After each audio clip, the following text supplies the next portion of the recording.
First up tonight is agenda review. This is an opportunity for council to make any adjustments to tonight's agenda based on concerns about order, flow, or content. Any concerns expressed by council?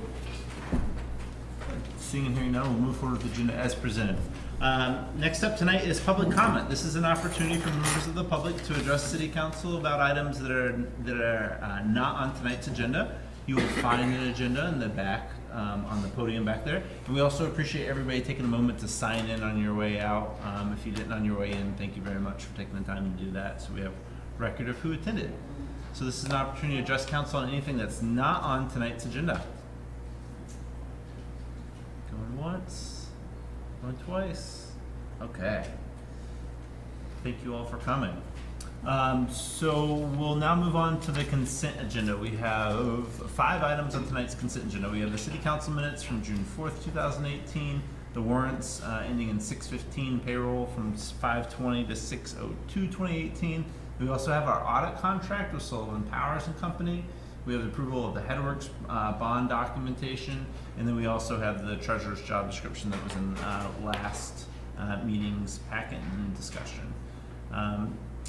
I would ask if there's any questions, concerns, or comments in regards to the consent agenda from council.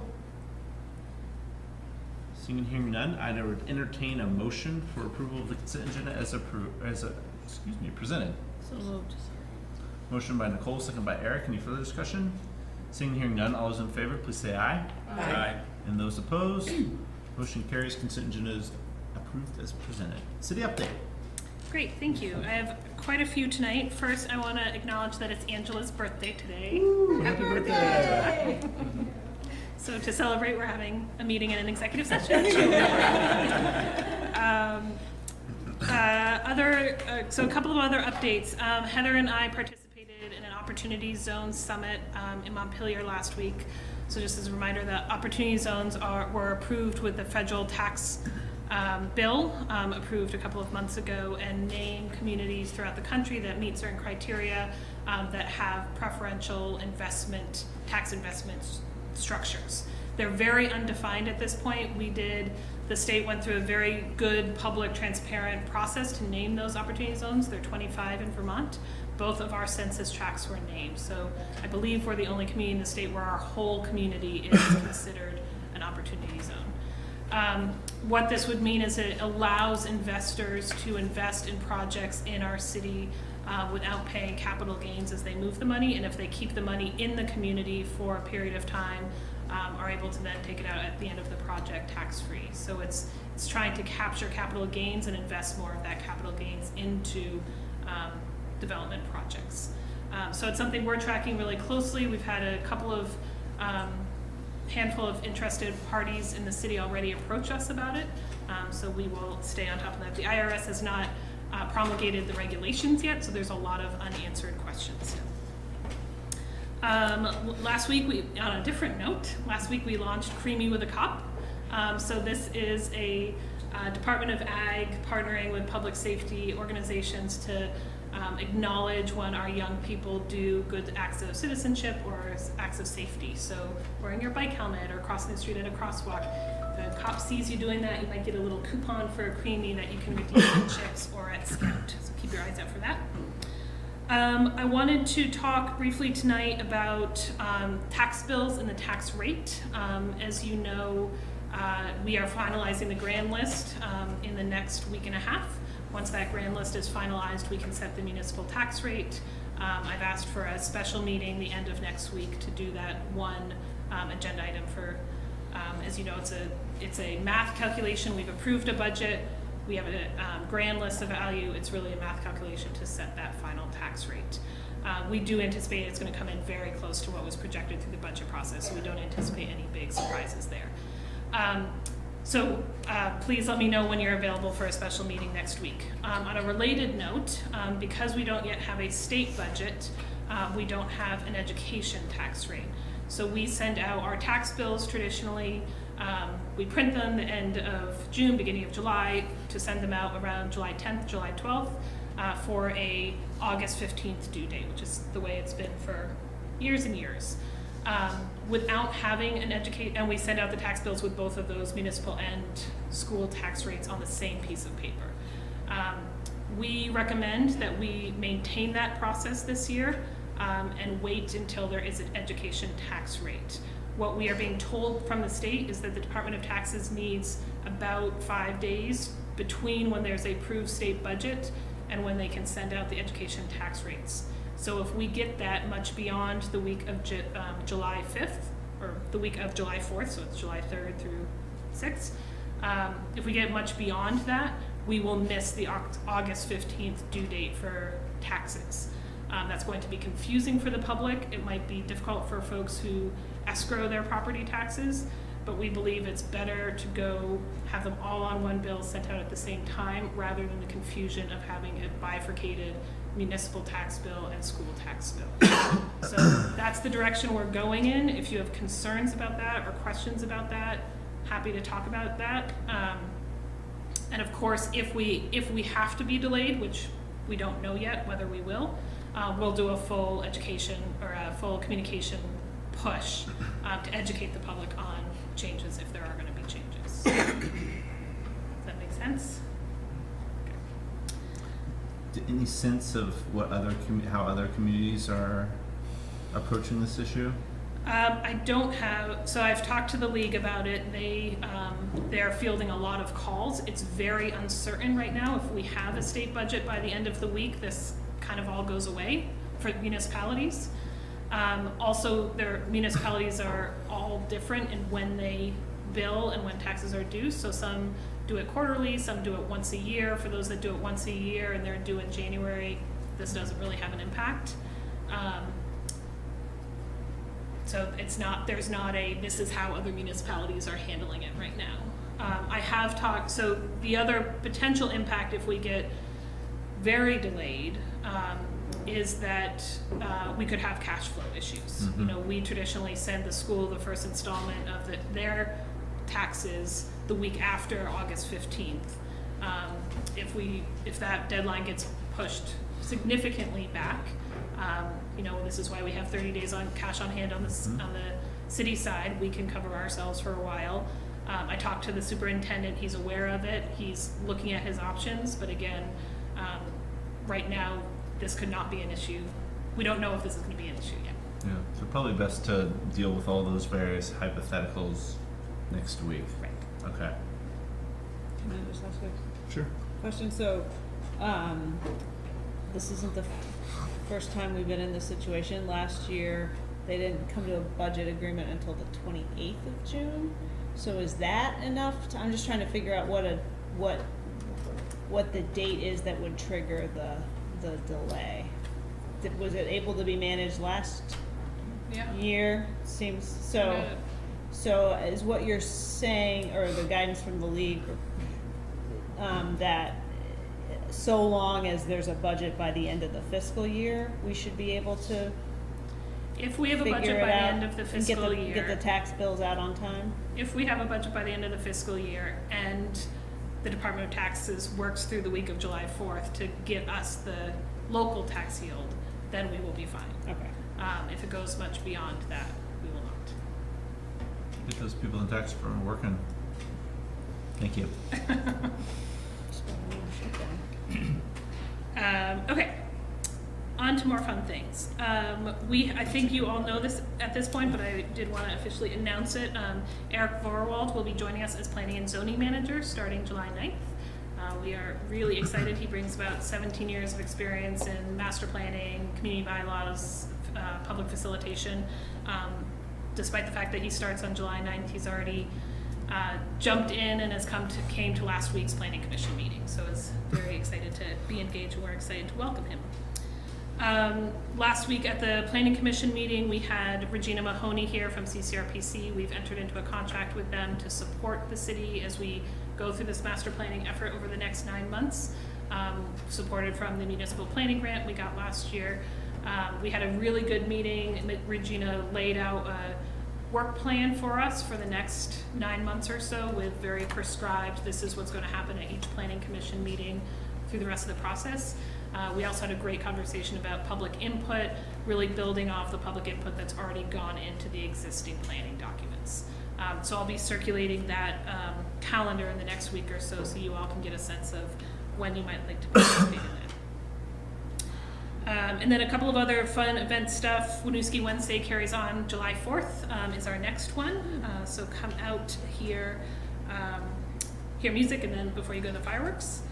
July 3rd, the night before at Cassavant, there will be a Parks and Recs is partnering with, how do you say this right? Oh. Okay, with a company that talks about natural resources and herbs and how to use your natural environment for both recreation and health. So that's the night before at 5:30 at Cassavant. There is a charge associated with that one, so go onto the website and learn more if you'd like to register. There's still time to sign up for Adventures into Summer, which starts on Wednesday, so if kiddos are looking for things to do, that is an option. And then the library is running their Library Rock Summer program as well. And information about that is also available on their website or their Facebook page and our website. That's all I had. Thank you. Great.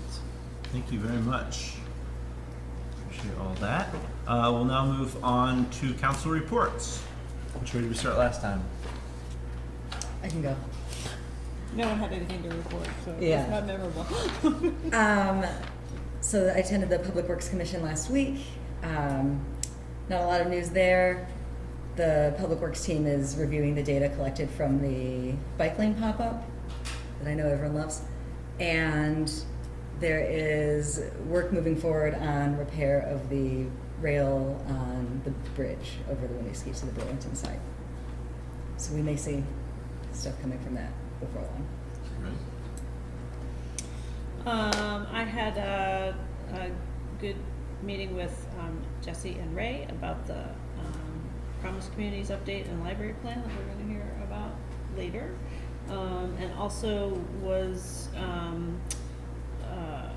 invited by some folks who are interested in supporting pool fundraising. A couple of people from the pool fundraising group asked me to help them with a fundraising letter that's going to be sent out to foundations and other interested parties. So that was a good sort of concrete action step that was taken by some of those folks. I don't know what's going to happen next, but I was able to provide some background history facts that I think was important to frame some of that discussion. So I think that group is definitely engaged, active, and doing their part to solicit funds for this project. Awesome. I'll talk about some pool fundraising activity when we get to the pool item, but I think although I couldn't attend, I think the big takeaway from the planning commission meeting is, Jesse referenced we brought Regina in as the consultant for the development of the master plan, and it's exciting now to see a real agenda come together in terms of a timeline that we can expect to measure progress against, which has been just a little bit more on the amorphous side in the past. And a great thing about Regina is she's helped out a lot with our other planning efforts in the community. So there's a great deal of familiarity there. I feel really good about that process, but I think we'll have some more information regarding that timeline, what you can expect to see for those activities coming back soon. And then want to make folks aware that we are in the process of negotiating between ourselves, Burlington and South Burlington, an MOU in regards to the airport, and I expect to bring a draft back to you at our next public meeting of that document, along with what I think will be some fairly meaningful updates in regards to the various meetings that have been occurring there.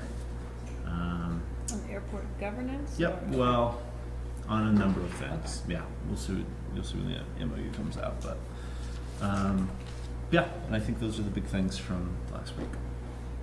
So the Public Safety Commission is at work right now of kind of from their purview, what's some of the priorities they believe should be a part of the municipal master plan to be able to provide that feedback to the planning commission.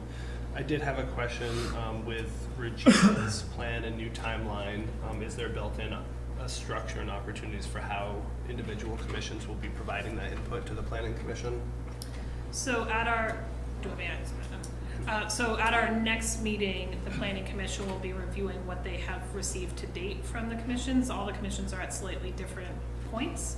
And then the calendar also outlines specifically when each chapter will be discussed. So that becomes the next opportunity for commissions to give feedback if they're not ready to give feedback for next meeting.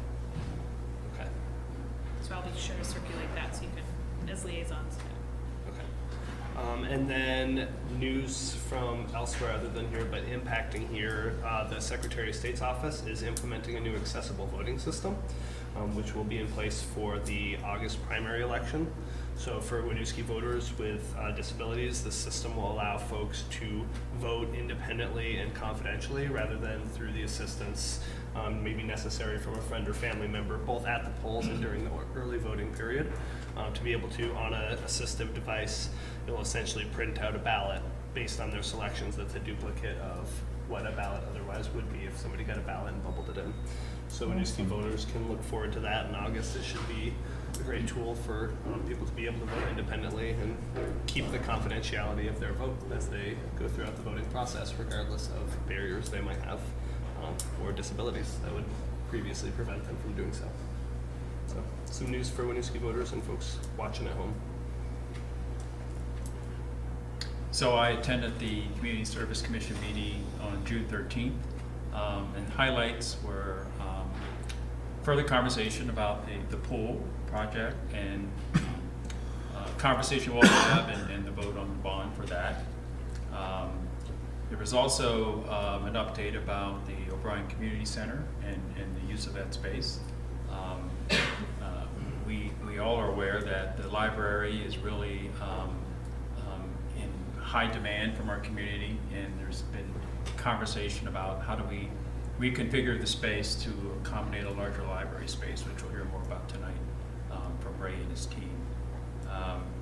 There was also conversation about the senior center and how might we make it more intergenerational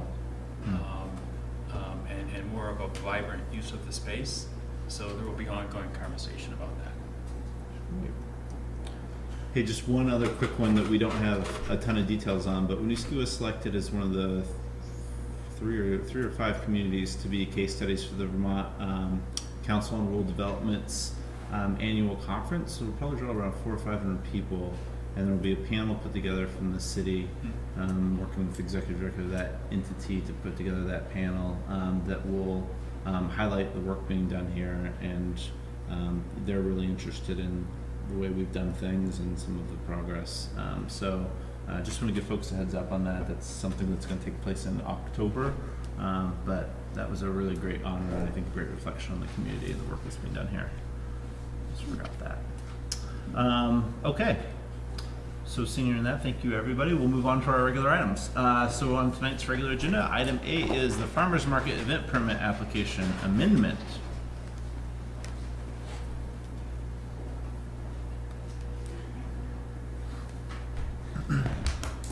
Hi there. So I have a very small amendment to the farmers market event permit application that we initially received and that had been approved, and the farmers market has been going since the end of May. We received an amendment to the original event application requesting including alcohol tastings and sales. The regulation of the sales falls under Vermont DLC farmers market licensing for manufacturers. And the vendor currently being added to the farmers market is Four Quarters Brewing, which holds a 2018 farmers market license. So we recommend approval for this permit amendment. And I think we hashed through this actually over 2 different farmers market seasons, talking about there was an idea to do this and then there were actual applications to do this, and approved it pending that they follow all the regular rules regarding alcohol consumption events where there's roped off areas, IDing and all that good stuff. So it's not a free-for-all atmosphere where people are strolling through the farmer's market, picking up food and drinking a beer at the same time. Actually, the farmer's market permit for serving liquor does not require any of those things. That the state issues. And we Right. don't have anything written specifically into our ordinance that would say that for a farmer's market, we would need to do all of those all of that. So the previous permit applications that were approved, and I look back at them, had that specified area, and that was actually discussed at great length. Okay, I went and talked to John Audie, and he said there was nothing in the ordinance that requires that, and that it is completely, based on the state, it's completely overseen by site visits that the DLC does for farmers markets. But from a barrier standpoint, alcohol consumption has to take place in a confined area. 2-ounce tastings. Oh, okay. It's 2-ounce tastings to sell bottled. Oh, understood. I apologize, I was not clear about that. No, okay, because we were dealing with the people who were doing Bloody Marys. Yep, no, this is not gonna be a free-for-all party or anything like that. It's tastings to sell okay. bottles. Yes. Okay. I apologize. So my statement stands. It's not consumption free. Correct. Okay. Cool. Correct, my apologies. No, that's okay.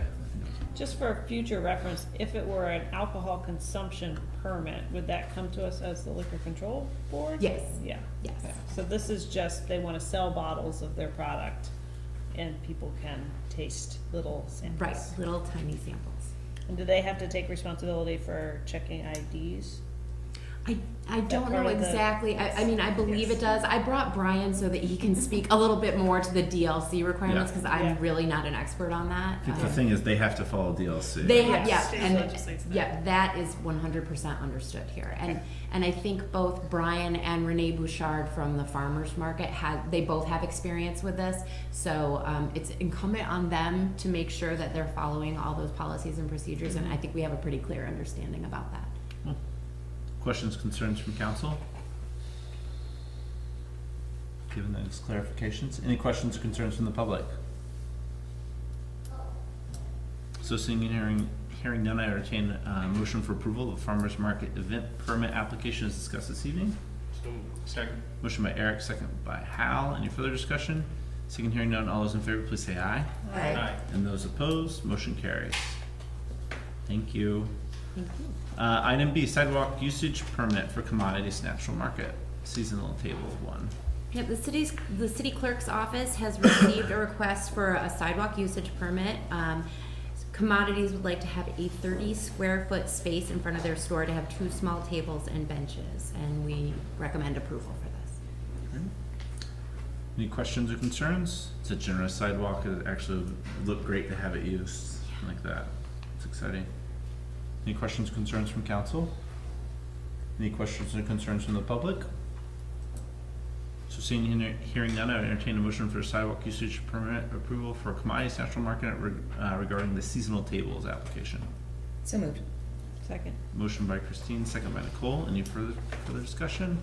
Seeing and hearing none, all those in favor, please say aye. Aye. And those opposed, motion carries. And now for the popsicle tent. Yeah, so I have a second sidewalk usage permit for specific dates to have a 10-by-10 tent in front of Commodities Natural Market. And that is for July 12th from 5 to 8 p.m. and September 6th from 5 to 8 p.m. for a popsicle tent. And I would like to point out something that I did not notice in the application, but when they speak about first aid, they said we have a store first aid kit that should be sufficient for any popsicle related injury. So.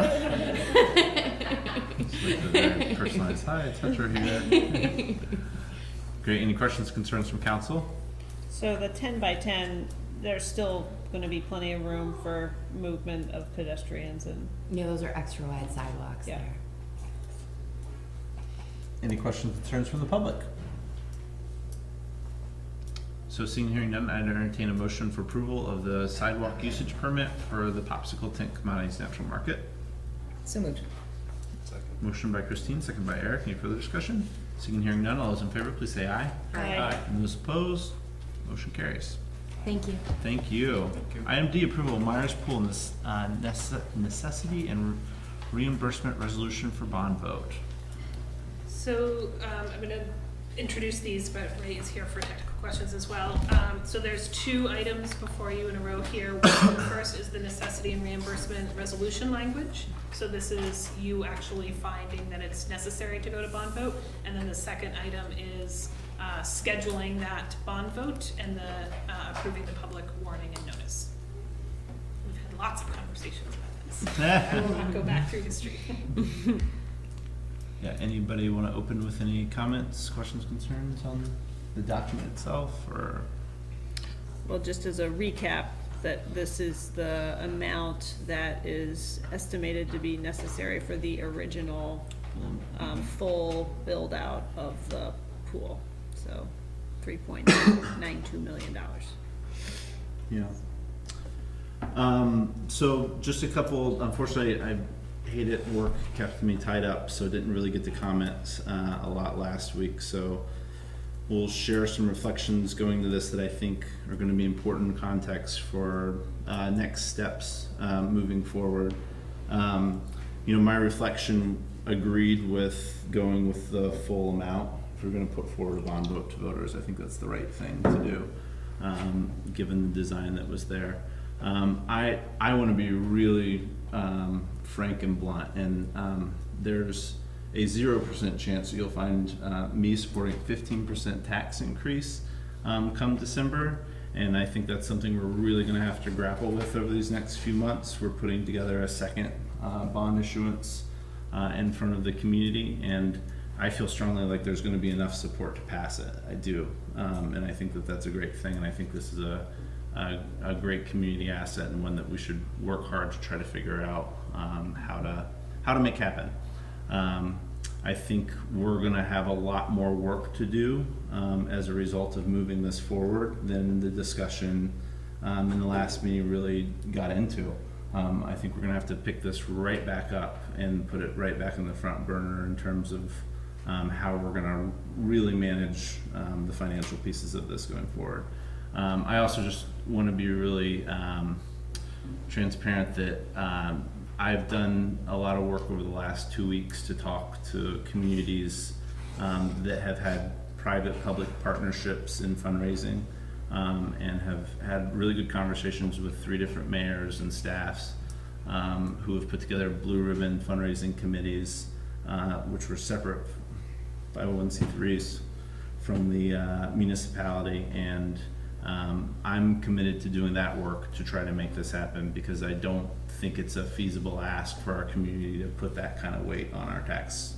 I think that would be too much, and I again think that even if we could get it passed at 15%, that from where I sit, looking at those 2 global financial issues, I have a lot of concern about it. So I'm certainly going to throw my energy and efforts into trying to work to fundraise. I think we're going to have to come back really soon. We're going to talk about an issue a little bit later in regards to the other bond issuance, where we're trying to find additional resources to cut back on the financial ask that could be going forward for the community on the side of the Main Street project, which I think is great. And I think we're going to have to continue to do the same thing here.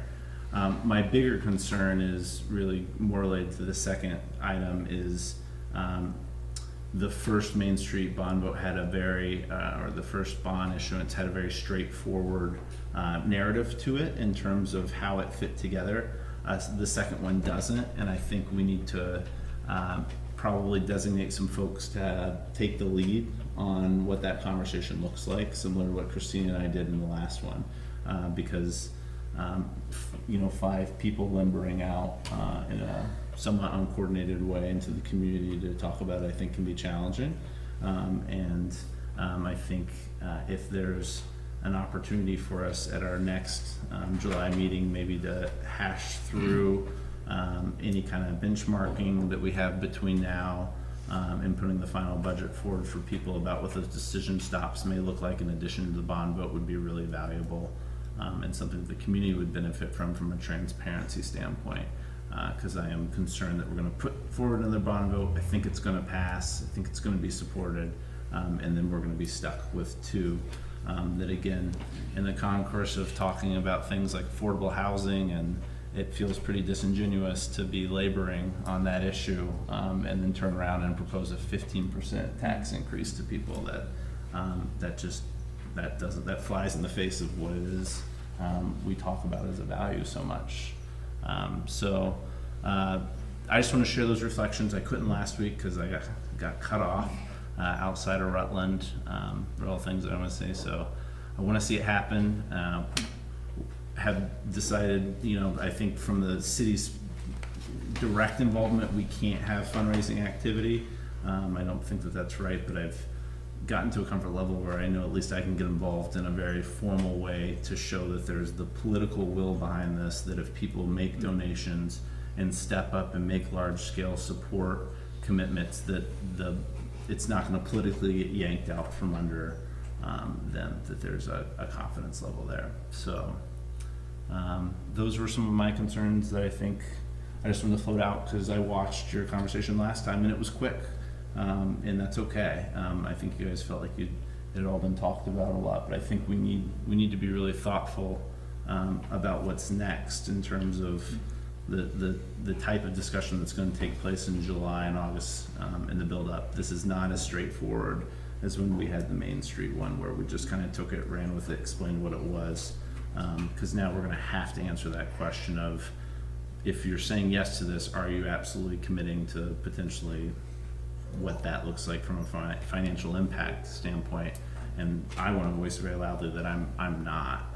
That I think we need to find ways to fill some of those gaps to get it to a reasonable amount to make this a reality. So, and I don't want that to be a cross narrative taking place, and that would be a big concern of mine. So, I guess I'm not real clear about what you're saying.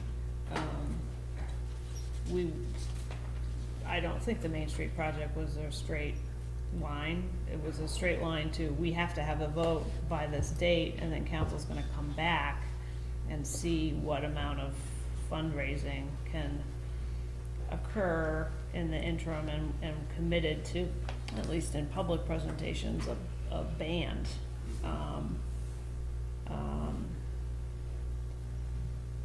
That's not what we've talked about to date on the pool. We haven't said, if we can't fundraise, we'll get this initial authorization. If we can't have private fundraising, raise X amount of money, then we won't move forward with it.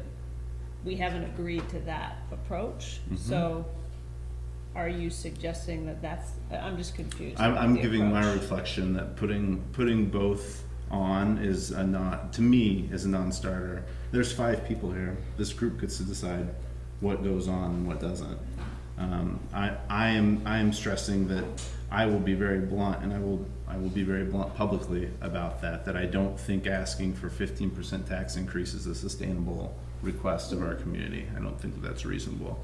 So I think it's really important that this body, in passing this and putting this resolution forward, be ready to have that conversation. And if it's going to be, there's not a consolidated perspective on that, then that's okay. We can move forward that way. I think it would be a good idea to get a little bit more coordinated on it and have those harder conversations here versus playing out in whatever narrative people decide to set and strike. Because I do think it is very different. I was comfortable, and felt like at least the majority of the body was, if we hit that benchmark of where we thought the tax rate impact would fall for a Main Street project, that was pretty straightforward to me. I think when you stack this on top of it, it's a lot less straightforward. I think you're now having to probably make either a decision or you're gonna push forward with a 15% proposed increase, and that's a big difference between the two to me. Does that make sense? Yeah. So you're suggesting that we just come back and have that conversation, not that the decision has been made that we're gonna approach it in the same way. But Yeah. we need to talk about how we're gonna approach it. Well, yeah, I think it's important because I want to see this be successful. I also don't want to misrepresent to people that by passing this, that's a done narrative. And I want to make really clear, because when you guys vote for stuff, it's generally my job to try to go out and be a central mouthpiece for what that work is. And it's important for you to know up front that I have a lot of concerns about saying, pass this and it's all going to be good, and we're gonna figure out how to navigate a 15% tax increase, and that's something that I'm okay with passing along to people. So. Well, just to be clear, the pool itself is not a 15% tax increase. It's the pool on top of the Main Street project. That's correct. Yep. I think what's concerning me in my initial reaction is in hearing that, and I appreciate the dedication to finding alternative funding streams to lessen that tax impact. Absolutely. And I think that's incredibly critical. What I don't want to see is us get into the budgetary process this upcoming year, and because we have these two special projects and a certain tax impact as a result of those projects, unlike the past few years where we've asked staff to come in somewhere between 0 and 3%, we're then telling staff, oh, we're not comfortable with X percentage, you need to come back at us with your municipal budget at -3% or whatever it is. I don't think that's a fair position to put staff in, and I don't think that's responsible for the city at all either. I agree. Yeah, and I think that's gonna have to be a baseline starting agreement with staff, is we've obviously authorized these things and they need to be built in. We need to tell them what to build in though, at the end of the day. If we're gonna cut one of those projects at one point, or reduce it, or stage something in, or request that something be different, or do what you can do with this type of cap, we ultimately are responsible for giving them that direction, right? Right, and we do also, though, have a responsibility to the Winooski voters that have moved forward in approving these projects and have said this is what we want for our community. Yeah. And I think that's the conversation. I think if it's gonna be blindly, if the vote's yes, then we're gonna take whatever was voted yes on and charge forward with that, then that's a perspective. It's, again, really important as the person who generally takes these yes approvals and takes them back to the community. Do I support it? I do. Do I think a 15% tax increase is gonna be something that I'll support? I don't. That's regardless of whether both bond votes are approved. I can tell you that's not something that I think is sustainable. So We had in our packet last meeting, there was a financial modeling that was done that would essentially lessen the impact over time. I believe that was a concept that you had raised as a possibility. Yep. What happened to that? Is that still on the table as far as you're concerned? Absolutely still there. It's absolutely still there. And again, we're talking about something later that could put a lot of flexibility into this conversation and discussion. So, I had previously voiced my concern similarly about this is a high tax impact for one item, and it's not happening in a bubble, right? We're talking about this other project. Additionally, even if we get outside funding to build this replacement project, that doesn't help us with the additional maintenance costs down the road. So we are actually, even if we get outside fundraising, we're still increasing our obligation for the next 40, 50 years, however long this facility lasts. This is why I did not support the full project scope. I think it was important that we had that discussion about the reduced tax impact and trying to relate that to fundraising possibilities. One thing that I've been thinking about, the way that we've approached the Main Street project, there are options to scale that back, depending on what the financing looks like. But when I read this bond language, it doesn't really sound like we have room for that if needed. It clearly states these are the features that are going to be included in this project. So is there room to scale back if we don't have enough money to put this forward after approving it? I do think the projects are pretty different in what is scale backable, and the difference between, was it $26 million for Main Street and $3 million? And I think we could scale back the project to something that wouldn't meet the community vision that a lot of community members put a lot of time and work into, and that wouldn't impact the operational costs year to year.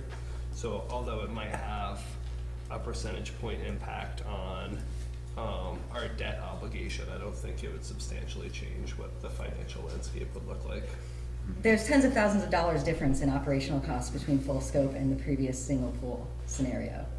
So there's impact to our budget ongoing from this.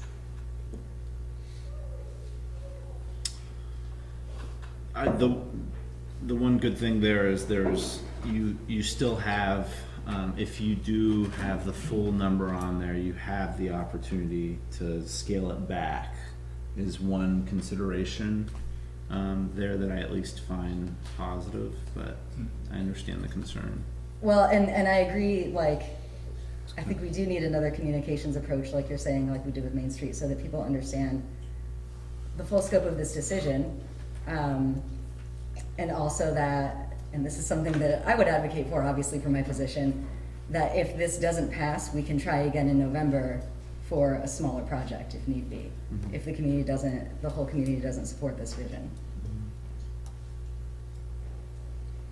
I think the communication piece on it with the community, I mean, I understand that I'm not saying this to make anybody feel guilty. I know that there's just probably not a recognition of the amount of time that it takes to coordinate and scope that kind of narrative and to develop it and to get out there and do it. It takes a lot of work. It's not easy, and this is complicated, and it's coming in the middle of something else. So I think when I watched the meeting from last week, not able to attend, and was just noticing there really wasn't a conversation about that and how this is going to go forward out into the community, an outward facing way, and what the message is, and whether or not there's concurrence that if it's passed, you can expect that our full intent is to bundle this with the previous financial commitments we've made and move forward a budget that is at a 15% increase. And if I were in that conversation, I was prepared to say before I hit New Haven, the New Haven black hole of cell coverage, that I have real concerns about that, and I find that really a challenging place to be. So I think we need to try to do, if the decision is to move this forward, have it voted on. I do think it's going to be approved. I think we need to be prepared to come up with a communication strategy that everybody can agree on if possible. And if not, that's okay too. That's the way that works sometimes. But I think we should at least give it a fair shot. Well, I applaud the mayor's leadership to step in and to make sure this vision happens. I had served on the Community Service Commission. I know how important this project is, and given my experience with working the nonprofit field and fundraising and so forth, I throw my weight into this as well, and would support you in your efforts to make sure this is feasible for our community, because I know it's needed. So you can count me in. Right. And the subtext of that conversation to me is I think there would be a full blitz type effort to try to get something as close to understandable from a financing perspective by December the 1st. We're going to talk about the other grant that you've got going on for build, but to have those, try to at least get as close to converging in a place and space where then could make a subsequent real decision about what goes forward on the tax base.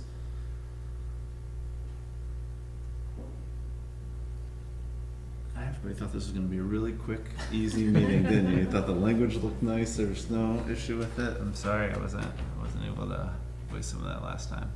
I think if I could just say one thing, and having had some conversations recently with members of the community who are still engaged as part of that fundraising committee, that community group, I think there's absolutely an understanding that a yes vote tonight to move this forward with the full amount is by no means us kicking back and putting our feet up. I think there's a real understanding that there's a lot of work yet to do. I think there's a commitment from that group, certainly I'll say from our side too, to acknowledge what you said. This is a big ask, and I think there are things we can do to sort of work within the scope of a full project to bring that impact down. So I do think there's certainly on the staff side and also in the community, people committed to helping with that. So I want to be clear from our side of the table, like there's no expectation that a yes vote tonight means we're done. I think we very much acknowledge there's work yet to do to get it to a number that's more palatable in the context of an operating budget. Right. So heard and understood. Yeah. But just when you're standing in front of the 150 to 200 people and trying to explain it, you've got to say that a yes vote in combination with the other yes vote you gave us does this. This is the maximum that you're authorizing us to potentially put into your tax bill. We're going to try to do better than that. We're going to try to get it back and down. We absolutely are.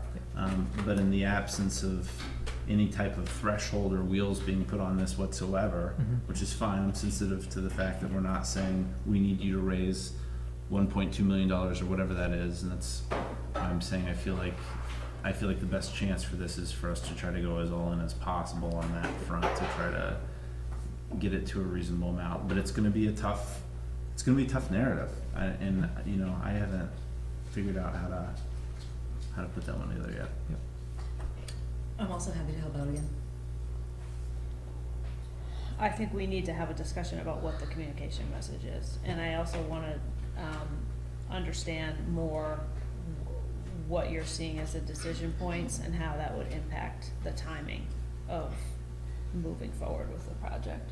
Because there's a lot of frustration out there that it's been delayed this long, and what I don't want to have happen is another year-long delay because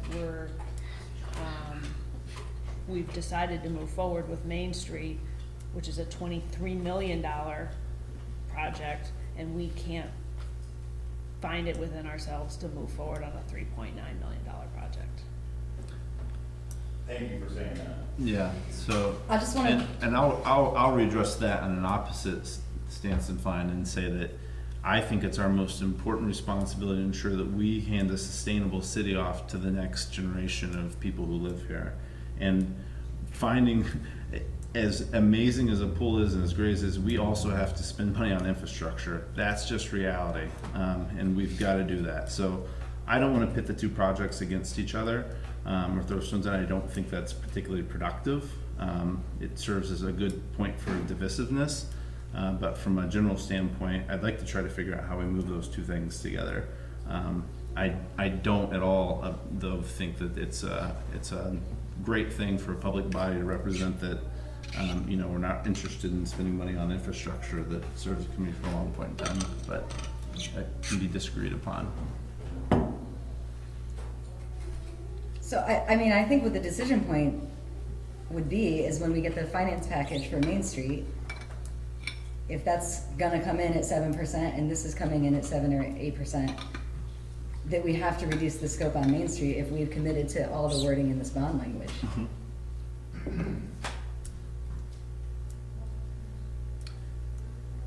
Eventually, a difficult decision has to be made. Yeah.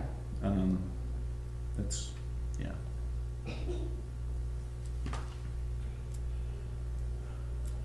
So with that context, any other items from council on that for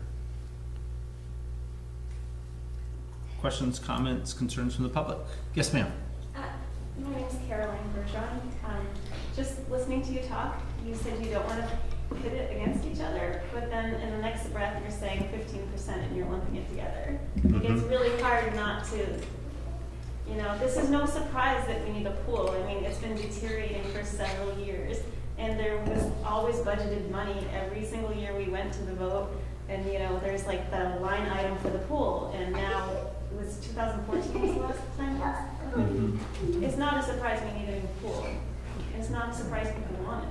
Yeah, but it's also not a surprise though that we also have crumbling infrastructure across the city that we're trying to care for and trying to balance the best that we can. So it's not that this hasn't been on the narrows of sight. has been. It hasn't moved as quickly as anybody would like. But look, we're just trying to balance the investments the best you can with limited resources. It's disheartening to hear you say that, and I feel like you're saying there's a chance that it might not happen. No, You know, and we're talking about putting a bond vote forward, and ultimately it's a 5-person body.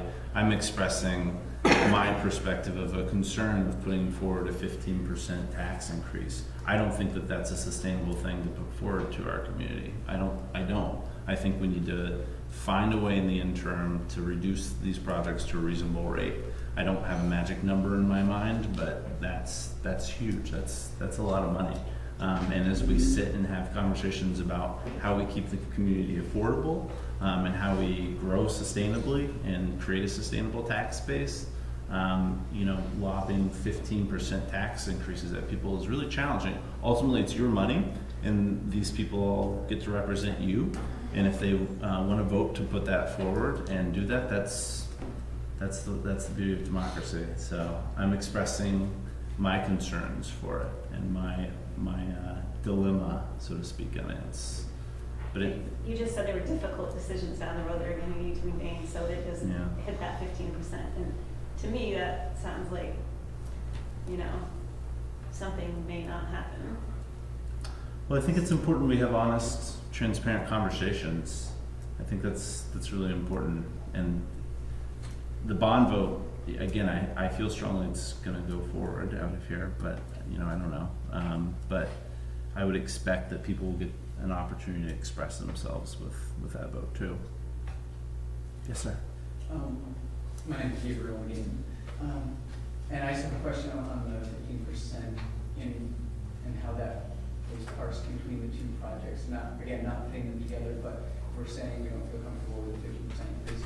How much have we already agreed to in the Main Street revitalization plan, and how much of that 15% comes from the pool? What we stated during the presentations around Main Street is that we had projected between a 4 and 6%, or 4 or 6 cent increase in tax rate. So again, just clarification. Mm-hmm. So was it $26 million for Main Street, right? 23, sorry. That's 4 to 6%, but the 3.9 brings it from 4 to 6% up to 15%? Yes, so the project has a lot of different subsidies that go into it, and we've also proposed 2 different funding streams that come from economic development, one being a 1% sales tax for businesses, and the second being a forward commitment of the portion of the TIF revenue from the downtown redevelopment, so the additional tax benefit of that. So with that and what we hope to be the federal subsidy levels in terms of the preferential loans.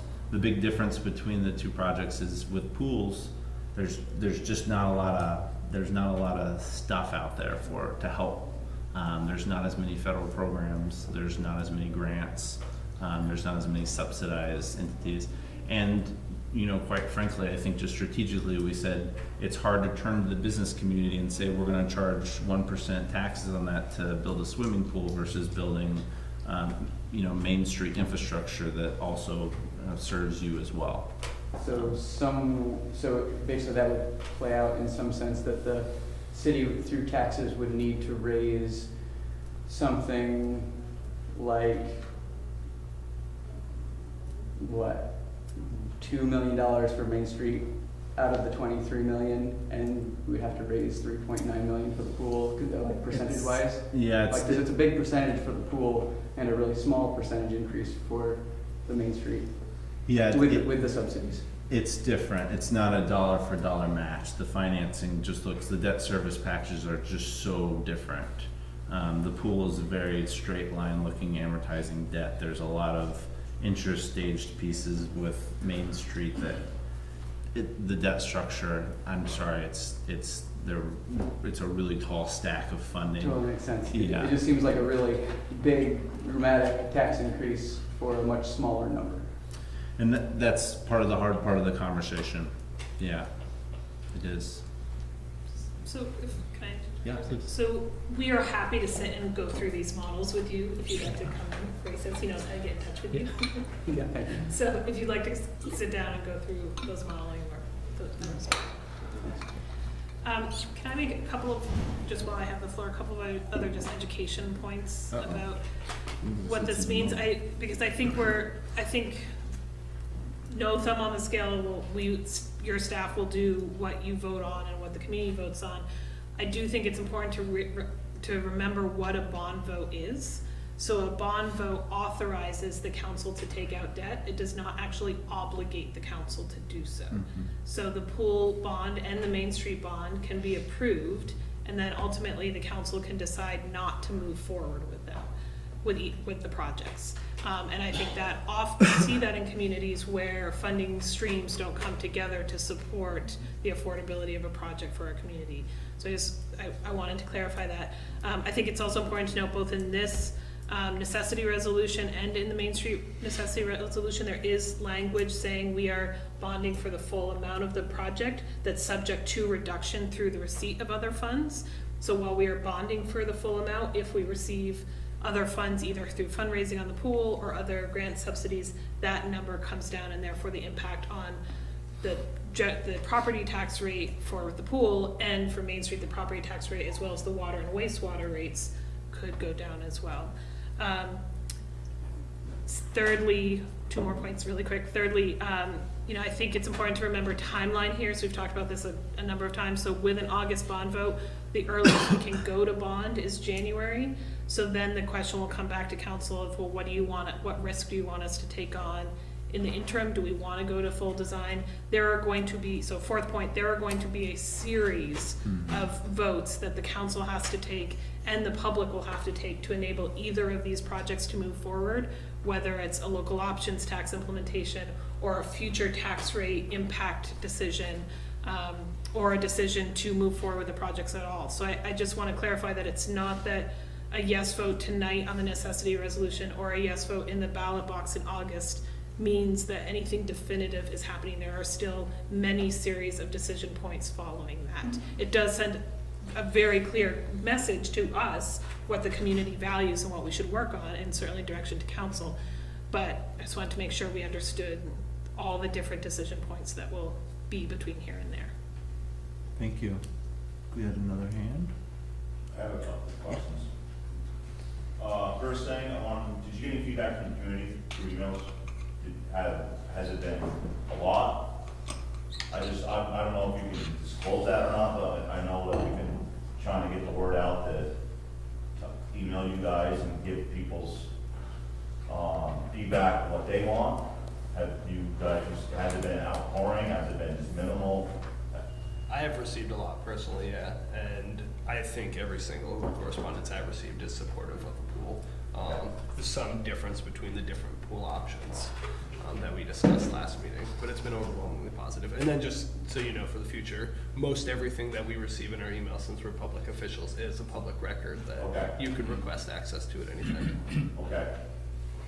Secondly, I don't know if Ray, you have the numbers in front of you, but when we started this process, I thought this pool tax rate was gonna be less than 6%. I thought it was gonna be around 4 or 3 even. And I'm trying to figure out how it's going from less than 6% to 15% for both projects, when it seems like, and I'm not being negative, so don't take this the wrong way, but I've been doing this for 3 years now, and it seems like you guys are gonna slow play the pool to get the Main Street thing on board because there's some deadlines on Main Street. And also now, there's some questions about the taxes. When, I wonder if we're having the same conversation if we go with the bond for the pool first, prior. Because I think we're ready in year 2 to have this conversation. So, I'm kind of confused on how it goes from less than 6% to 15% now with Main Street. I don't know if you guys have the answers for that. Well, there's a second project. I don't know about the 6% piece. I mean, we've tried to bring in a couple different numbers on updates a few times on where we think the cost was heading and sort of theoretically where things were. I also think that the early numbers that were discussed when I attended some of your meetings were way lower than $3.9 million. I saw a couple numbers where when Christy was leading a couple meetings that they were just spitballing and saying, this would be around about this on debt service. But I don't think they were really able to put together any kind of really That's why I did the preliminary engineering. what we think, the real number was until that. So maybe that caused some confusion. You know, I don't know how to address the political conspiracy thought. I don't. It's no, I understand. That also in Main Street is boom, boom, it's here. Yeah. They set deadlines, but you know what? The community has a deadline. There's been stuff on Front Porch Forum, on Facebook. People are pissed that this pool is still not open, or not even going forward. And I'm hoping tonight we can kind of put this to rest a little bit and get moving forward again. Yeah. Because it's just not me. It's the people that I see on the streets. Yeah. I hear they ask, what's going on? Well, email your council. Yeah.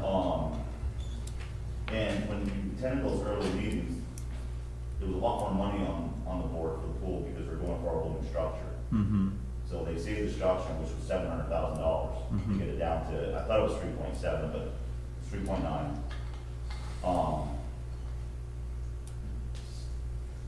I'm hoping that and now you're saying if you pass the bond, there's still hurdles, and you still may not even be able to do the project. Yeah, and I think that's what we're trying to, really suss out tonight, that even between now and the bond, there's still some things that I think need to really be ironed out.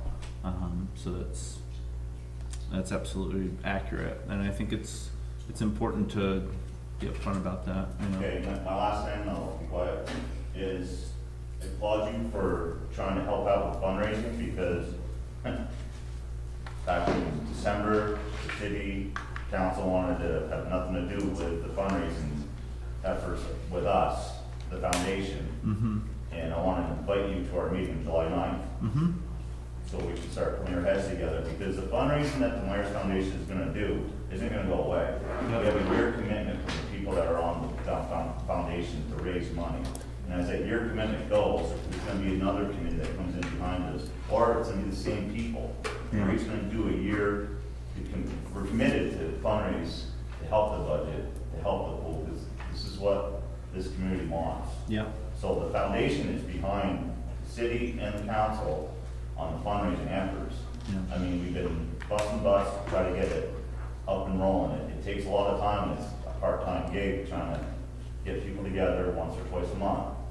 But once we get rolling, and now, since the mayor's office is gonna come and get involved, hopefully, I think we have a good positive thing here for the maintenance, to help towards the bond, if we raise that much money.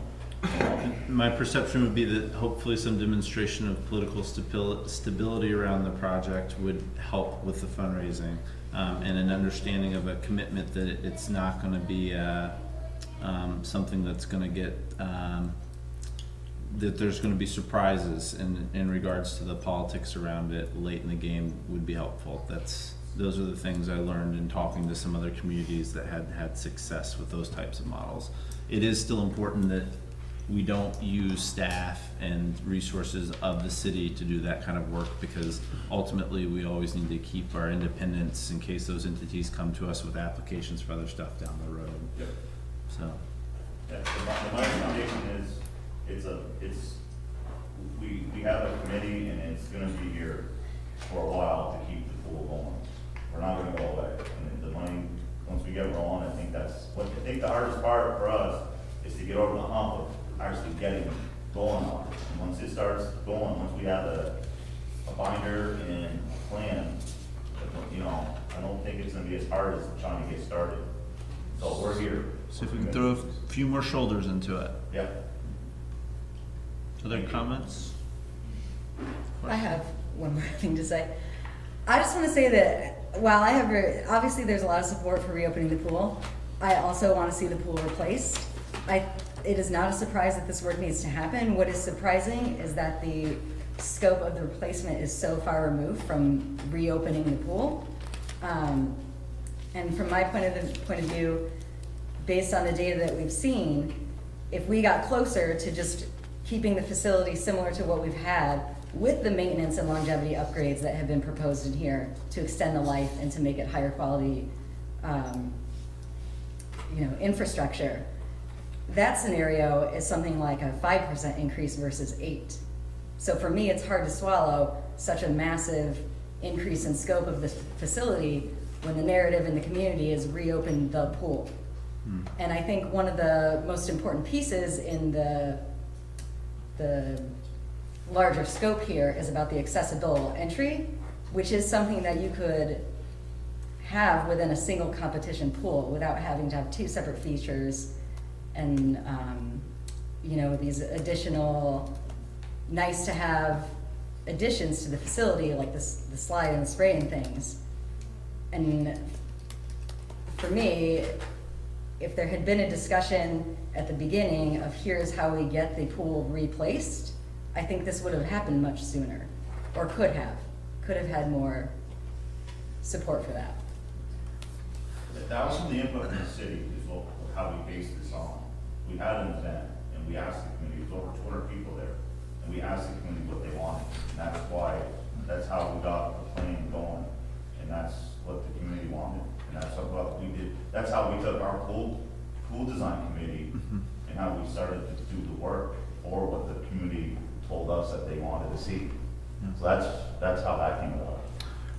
I think that's part of that conversation as we move forward, though, is we've maxed out the potential bond vote. As we get closer to having real number conversations, as we look at the real financing packages on these different things, at some point there's going to have to be some kind of line that says, you know, this is where we're comfortable, this is where we're not, or and I think that could be part of those levers that inch it down or back up again. I mean, I think we've made the commitment as the body to move it forward with this full amount, but readjusting it at some point wouldn't be impossible. Ron? For the record, Ron Stoketown, chair of the commission. And I want to reiterate some of what Mike has been saying. The commission was very involved all the way from the event that Mike mentioned. And we had considerable discussion about what the replacement pool should look like. I don't think that we can separate the idea of a replacement pool with the idea of a pool that better serves the interests of the community. We have considerable interest from the community in the various features that ended up in the final proposal that was presented to council. We think, and I think it's the commission's history, that represents the best understanding of what the community wants. I don't think it's just a question of, well, we have to reopen the pool. That's part of it, that's the baseline. But it is reopening a pool that better serves the community in the current year and looking forward into the future. A pool that we anticipate will last another 40 years.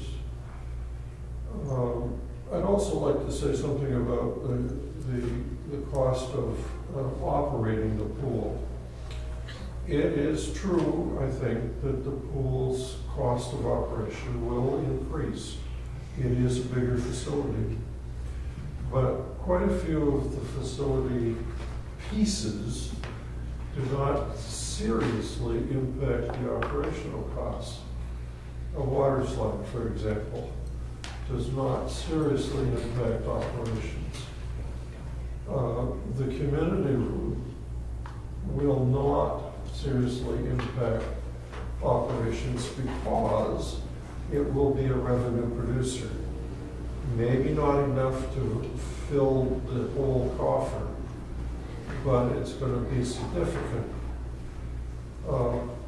The attraction of the pool generally, we believe quite strongly, will improve usage of the pool, which will positively impact revenues and therefore will serve to somewhat reduce the cost of operation that's billed to the city. All of those factors are important factors. They're factors which I think speak very directly to what I like to call quality of life concerns that the commission wrestles with all the time when we meet about all kinds of different aspects of city life, including the parks and recreation and the senior center and the library and so on. Quality of life is very important for a smaller community like Winooski. If we don't have a good quality of life, people will leave. And I think you can look at smaller communities where that is a factor.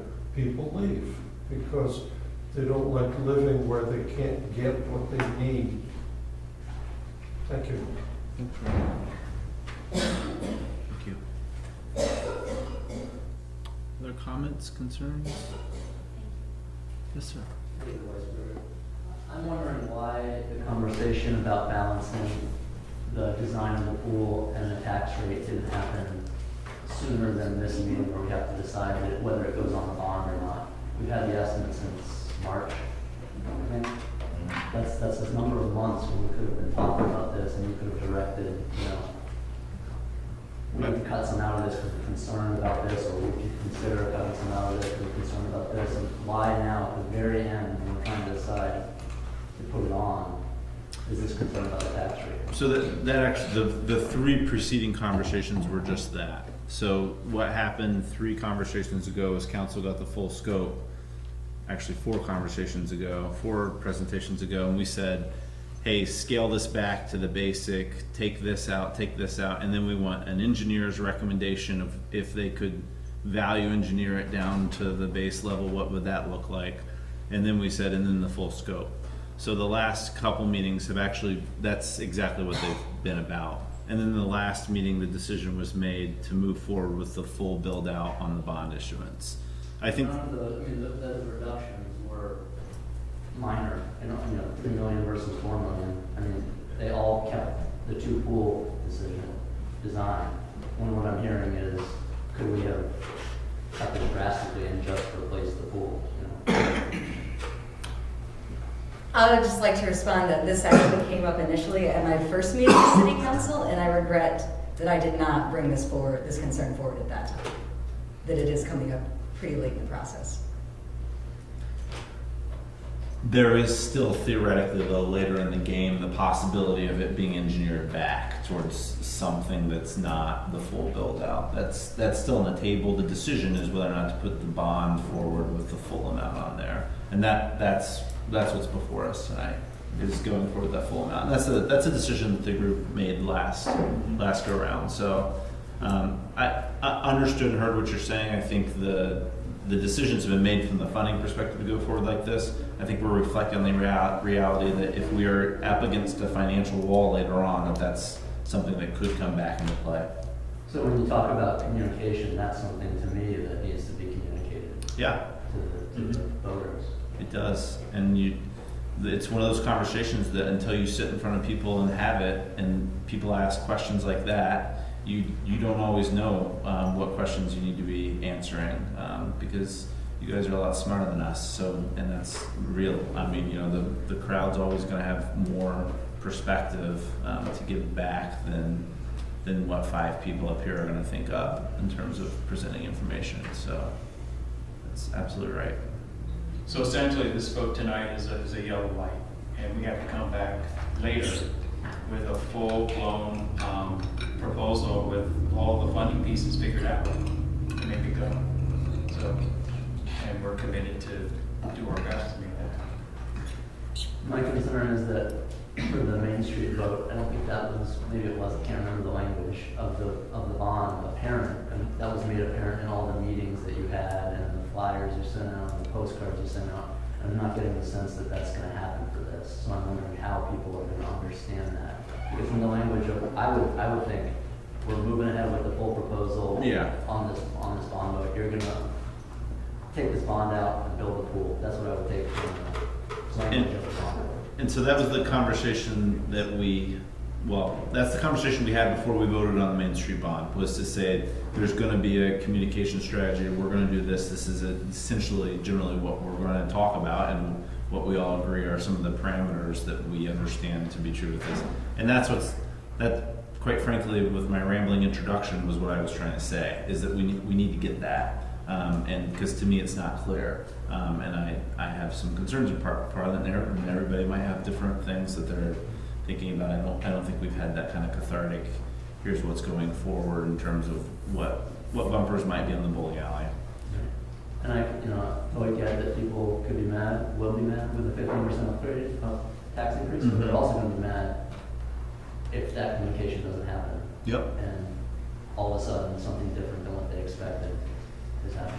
Right. So I would encourage you to, yes, figure out the message and have a concerted communications effort based on this. Thank you.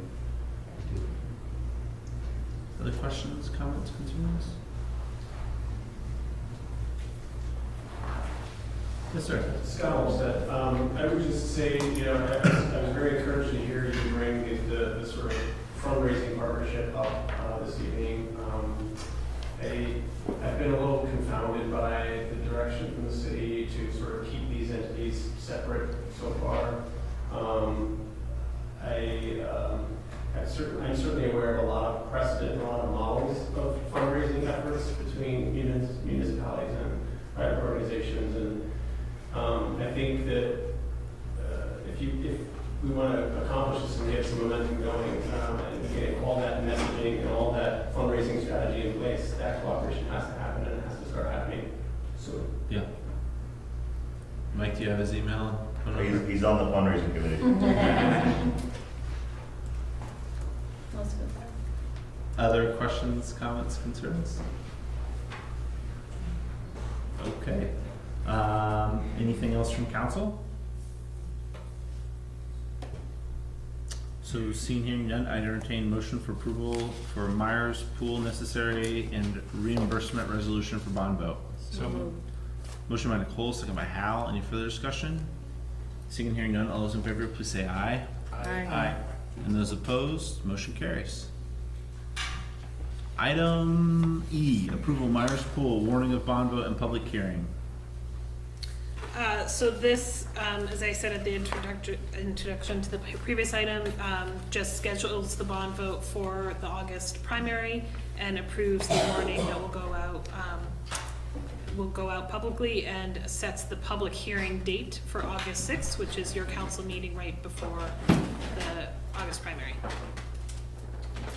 It also, in our cover sheet, we outline the steps that we propose the city staff to take to educate on the process. So in regards, Please, go ahead. you discuss, composing and distributing and highlighting the press release. Are there plans for ways to physically get notification of this bond meeting out into the community? So this notification, sorry, can you say it again? Yeah, There are there ways- physical ways by which Winooski residents are going to be notified about this bond vote? Because I know some Winooski residents received something in the mail in regards to the Main Street bond, so are there similar plans? Yeah, so that's a great question. Thank you for bringing that up. So the notification the city did to individual or individual residents for the Main Street bond was really an educational piece that there was an opportunity to vote. So that postcard shared the date of the vote and shared the date of the public hearing. We traditionally in the city have not done that for every election. We don't do that for town meeting day. We don't traditionally do that for the primaries or the statewide primaries or the statewide elections, which are the August and November elections this year. Why we did that for Main Street was that it was a special meeting out of calendar, so it wasn't being noticed anywhere else. The August primary will be publicly noticed through our statutory requirements, as well as it's a statewide vote. So people will know that there's an election coming up. We certainly can do more if the council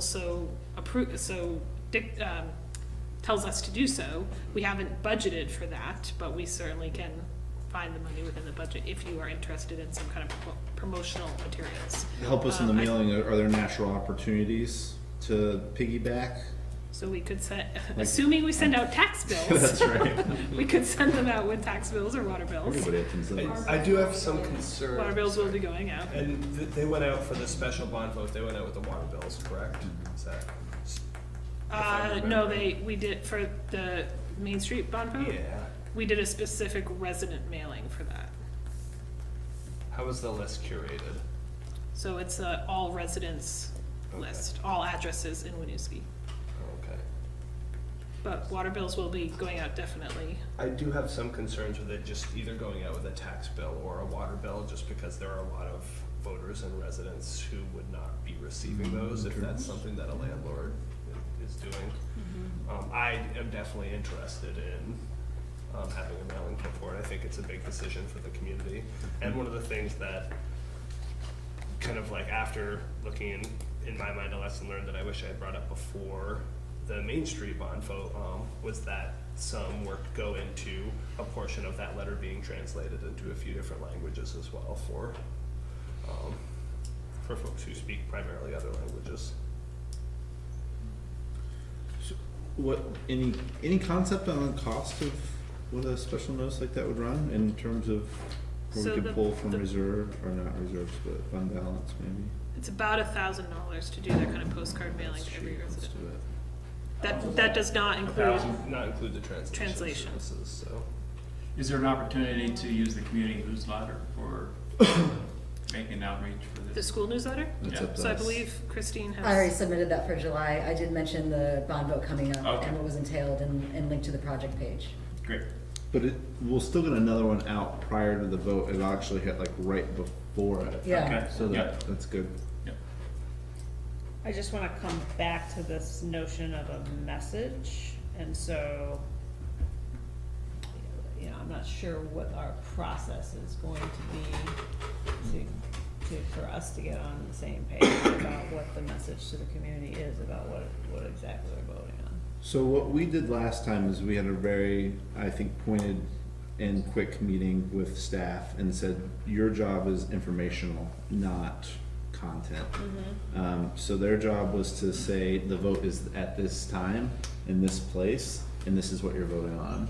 And these are the factual components of what that is, and that's it. And we drew that line very deliberately and said, when it comes to talking about tax impact and benefits and things like that, that was our realm from a political standpoint to carry that water. That's the really, you know, and in part because, you know, there, and I think that's important because there's no assurances we're all gonna have agreement in this case either, right? On exactly what the narrative around this is, that the city portion of it be very targeted towards factual. So that's, all these activities are designed to not talk about if this, then this is the next step. It's just, there's a vote, it's on this date. Yeah, I guess the only thing I would say is that when there's a community dinner or something like that, that it's obviously expected that somebody's gonna be there with the pitch, you know, that somebody's gonna be there making this is why we move this forward. Right. This is what we think about it, and why we think you should support it, hopefully. I mean, hopefully we're not putting things forward we don't think people should support, so. Right, but so I think just the timing, if there's gonna be a community dinner, we have to have a council meeting to have this discussion before we get up and make a pitch. One of our representatives gets up and makes a pitch. Yeah. And I don't know what the timing of all that is. We only have one meeting in July. So what we had outlined here, hoping we included this, so obviously the regular notices we do of votes, Facebook events that Paul has started to do for all elections, that goes out through all of our social media and media channels, standing project page that will continue, using the community services meeting as kind of a community dinner light opportunity.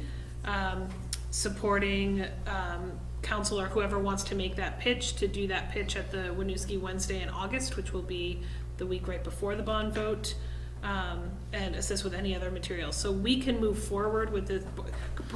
Why we outlined this on this memo was to say this is how we're going to move forward with the notification about the vote details. How you all want to politically message to fall into these buckets is up to you. But our intention would be to move forward with these dates and times and opportunities unless otherwise directed by you all.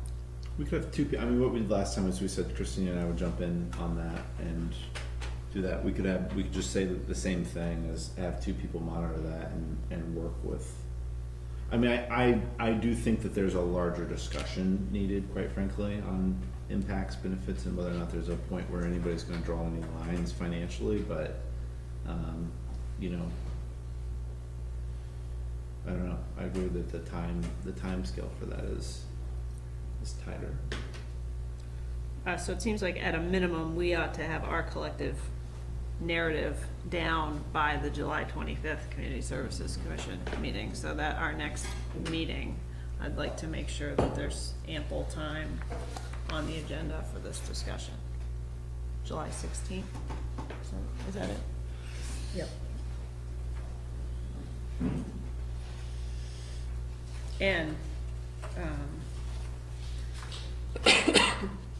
just while I appreciate your volunteering, Christine, I feel like, to have two counselors who have expressed reservations about the project, or this scope or whatever, that's important that there be some balance in terms of the team of folks, that's out front on this. So I appreciate If your we're doing willingness two, to step up. that makes sense to me, yeah. We're gonna do a special tax rate meeting. We could add this on. Why don't we try to add this on if we can get, is everybody comfortable with that? Sure. Is turning that meeting into maybe an extra hour instead of a 15-minute meeting? Yeah, can you send a new When's the- doodle Because poll I in? the feel date? like there's been ample time for probably digestion here tonight, for people to think what maybe they're, to be determined, there's a doodle poll out. So I'll send another one around, because that one was for a 15-minute meeting. So Okay. if this is gonna take longer, it may change people's availability. Yeah. So I will do that. Just if it's next Wednesday or Thursday, it would be great to notice that by Friday. So if people can, by this coming Friday, if you can respond, that'd be great. Yeah, I think in a perfect world, if we could get together next week and do that would be great. Yep. Sorry to push everybody on a holiday timeline, and is that? So we're talking about the 27th or the 28th? Yes. Okay. Yeah.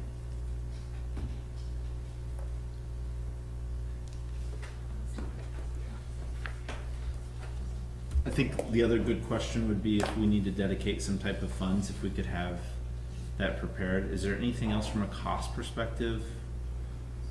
We can pull some of the info from Main Street to find out exactly what that cost would look like for a postcard mailer. That's easy enough. Yeah, are other folks on board too with some money into translation services for maybe like 3 of the, and we can get Yeah. info from the school about the most commonly spoken non-English languages. Yeah, typically our approach there, and when we can certainly have sort of a one-liner that's more specific, we've had sort of some stock translated language that says if you need this material translated or have questions that you need translated, contact, and there's a fill in the blank, so it would be probably the main number here. That's kind of been at the recommendation of our partners who work with a lot of our New American community, that sometimes translating the whole enchilada is actually not super helpful, but I think we could look at sort of a key phrase or line that sort of, at the very least, says this vote is happening on this day on this thing, and we can generally turn those around relatively fast. And that's cost-wise, we have translation funds available, so that element of the cost I don't think is a big. It's a new cost. We'll put Yes. together Yeah, a yeah. financial Yeah, package sure. for you. Yep. Thank you. Other questions, comments, concerns? So seeing and hearing none. Any questions, comments, concerns from the public in regards to this portion? Yes, ma'am. I'm getting confused. talking back and forth with one another about how you're going to discuss things. Are you not going to have a public meeting before the vote like you did for the infrastructure thing? Yes, You're there not are. planning that. And that's what Yeah. you're talking about because, as you know, tons of questions went back and forth for that thing. What about this? What about that? Mhm. So you have to get your act together so you have answers for these. Is that what you're saying?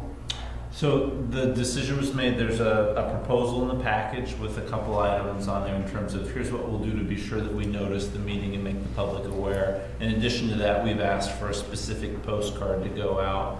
The conversation that happened earlier was, it would be a good idea for us to get sort of a narrative online and an understanding of exactly what we're seeing to taxpayers in regards to this issue, and the council needs a little time to formulate that. I understand that, but it is going to be a public thing like you did with the infrastructure. Yes, that's what's being proposed, yes, yes. And so we're talking about a special subsequent meeting to make sure we discuss that content, ensure that they're as close to a philosophical alignment for what the foot forward that's gonna happen at those meetings looks and sounds like, and then we'll work from there on doing the messaging part. And the city part, again, we keep to being informational. I mean, when I say city, I mean staff, when they're doing their jobs. They're not politicking. And just to be clear, I mean, there's some specific activities outlined in our packet. There's the July 25th Community Services Commission meeting that will be an opportunity to have a refreshments and Q&A around which I would view as, you know, council being there to answer questions along with members of the commission. A plan to attend the Winooski Wednesday concert event on August 1st, and then there's a public hearing on August 6th. So those are three bond issue goes? Yes, so the bond vote would be August 14th. This would be a week before, at the city council meeting, public hearing. Very similar to what we did here when we did the presentation after the public presentation that occurred over at the community center, so. Yeah, so I think we're looking at a fairly similar type of activity level there. Any other questions, comments, concerns from the public? Yes, Mike? People gonna be able to vote by mail-in ballot? Yes. When's that gonna be available? I think it's the first week of July. First week of July? Because it's, remember, paired with the state primary, so when we get the state ballots, we'll have the local ballots ready to go Okay. as well. Just August is a vacation month for most people around here. So, okay, thank you. I will say, if the legislature doesn't reach a budget and there is a shutdown, that's also going to impact some of the elections divisions work on being able to provide ballots to municipalities, depending on how long that shutdown goes into effect. So it's pretty unclear if that would throw a huge wrench in a lot of plans statewide. Now, can we come to City Hall and vote? Yes. After July 1st or whatever? Sorry? As soon as there are ballots. What's soon, okay. We'll do a push when the ballots are available, but pending government shutdown, I would say after like July 10th. But we'll do a push for that. Thank you. You're welcome. Any comments, questions, concerns? Mike, this means it's not too late to get your petition together, run a write-in campaign for the legislator too. I want to start the local level first. All right. Oh, wow. Boy, that was thinly veiled, wasn't it?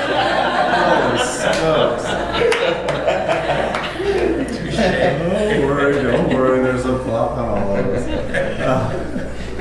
So with that, I would entertain a motion for approval of the Myers Pool warning for a bond vote and public hearing. So moved. Second. Motion by Eric, second by Hal. Any further discussion?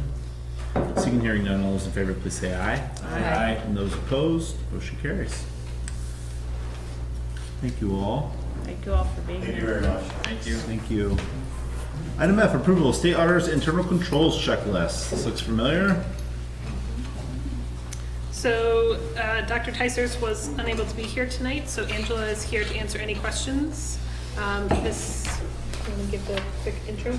Sure. This is the annual checklist that we fill out for the state auditor's office on our internal controls and how we operate. Jim and I met last week, went through the questions. Not a lot has changed. We haven't really changed how we operate from last year when we did this, so. Just a reminder, no's aren't necessarily bad, they just require an explanation or notation, generally. Part of our checks and balances procedures. Any questions or concerns in regard to the report? Are there any public questions, concerns, or comments on the report? So seeing and hearing none, I would entertain approval for the state auditor's internal controls checklist. So moved. Second. Motion by Eric, second by Christine. Any further discussion? Seeing and hearing none, all those in favor, please say aye. Aye. And those opposed, motion carries. Thank you, Angela. Thank you. If you want to hang around, Oh, geez. we're also gonna sing to you at the end. Item G, the website vendor selection, Civic Plus contract. Hello. So we had identified, staff had identified as part of our 2017-18 policies and priorities and strategies meeting, implementing a new website as one of our priorities for moving forward this year to help create safe, healthy, connected community. As we move into the last stage of completing our marketing and branding project, we've been concurrently moving forward in our efforts to look for a new website vendor. Staff issued a request for proposals for website development, design, and implementation in late March, and the city received 12 proposals in response to that RFP. We set up an internal selection team that was led by Paul Sarn, our communications coordinator, who knows a lot more about website design than I do, and I would venture any of us do. That team included city manager, myself, and the community services director. The team was unanimous in selecting Civic Plus as the website vendor of our choice. Civic Plus specializes in local government websites and services over 2,500 municipal clients. In addition, Civic Plus offers functions such as recreation program and facility rental management software, and public meeting agenda and minute modules with linked reference materials. So there were a bunch of different benefits to this vendor, which I've included in your packet. Mm-hmm. The Civic Plus website one-time build-out costs will be $15,966. The annual service fee for hosting, maintenance, support, and enhancements is $5,000 per year. The Civic Plus pricing structure allows the city to redistribute those upfront build-out costs across the first 3 years of our contract with them. And we had established as part of our FY19 CDC budget $10,000 specifically for the build-out of the new website. So that pretty much exactly meets what we're looking at here with the Civic Plus program. In addition, Community Services is using 2 separate platforms right now for their recreation and their volunteer software, MyRec and Volgistics. This is to manage their recreation registrations, their Thrive registrations, facility reservations, and volunteer management. MyRec presently costs $3,535 annually, and Volgistics is about $500 for 12 months. Civic Rec would entail a one-time build-out cost of $7,500, which would include the annual service fees for the first year, followed by a $4,500 annual service fee moving forward. The Community Services Department would plan to absorb the additional annual cost of $473 for year 2 and beyond through their existing operating budget. However, they'd like to request one-time use of department reserves to cover the difference between the currently budgeted annual expenses for MyRec and Volgistics and the one-time build-out expense, a request for use of $3,473 in departmental reserves. So I have everything here in basically a layout of what the first, second, and third year costs would be. In terms of the timeline and next steps, we need to execute the contract by June 20th, which is 2 days from now, although I have a sneaking suspicion they would extend that for us if we needed it. We don't have a timeline for the full build out of the website yet. That's something that will be determined in the project kickoff meeting to be held within the next few weeks after we've signed the contract. And we can move back 6 times. Happy to take any questions. And I have to admit that my knowledge of website build out is limited, so make them nice questions. But I do think it's important to note that this is really Paul Sarn's Yeah. work. Yeah. And he is not here tonight, Yeah. not because he did not want to present this to you, but he is at the National Governors Communications Professionals Conference. National learning, Association of Government Communications Professionals. Nice. learning more. Learn to speak the government speak. Okay.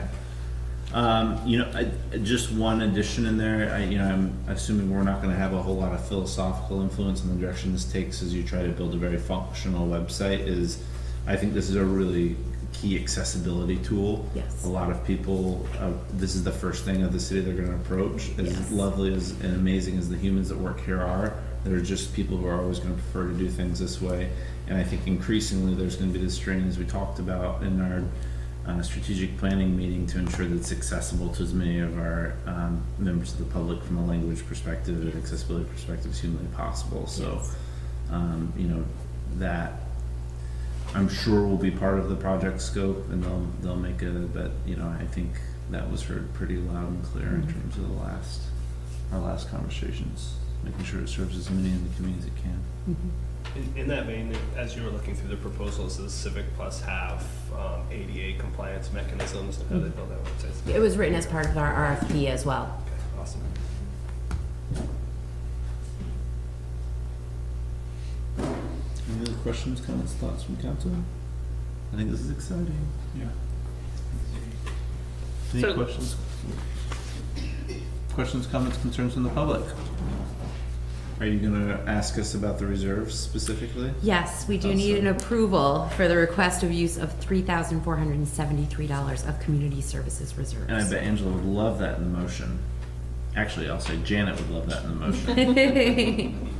So whoever makes that motion, should that be the direction of the council, please be sure to include that, including a one-time bill expense from reserves at that number, please.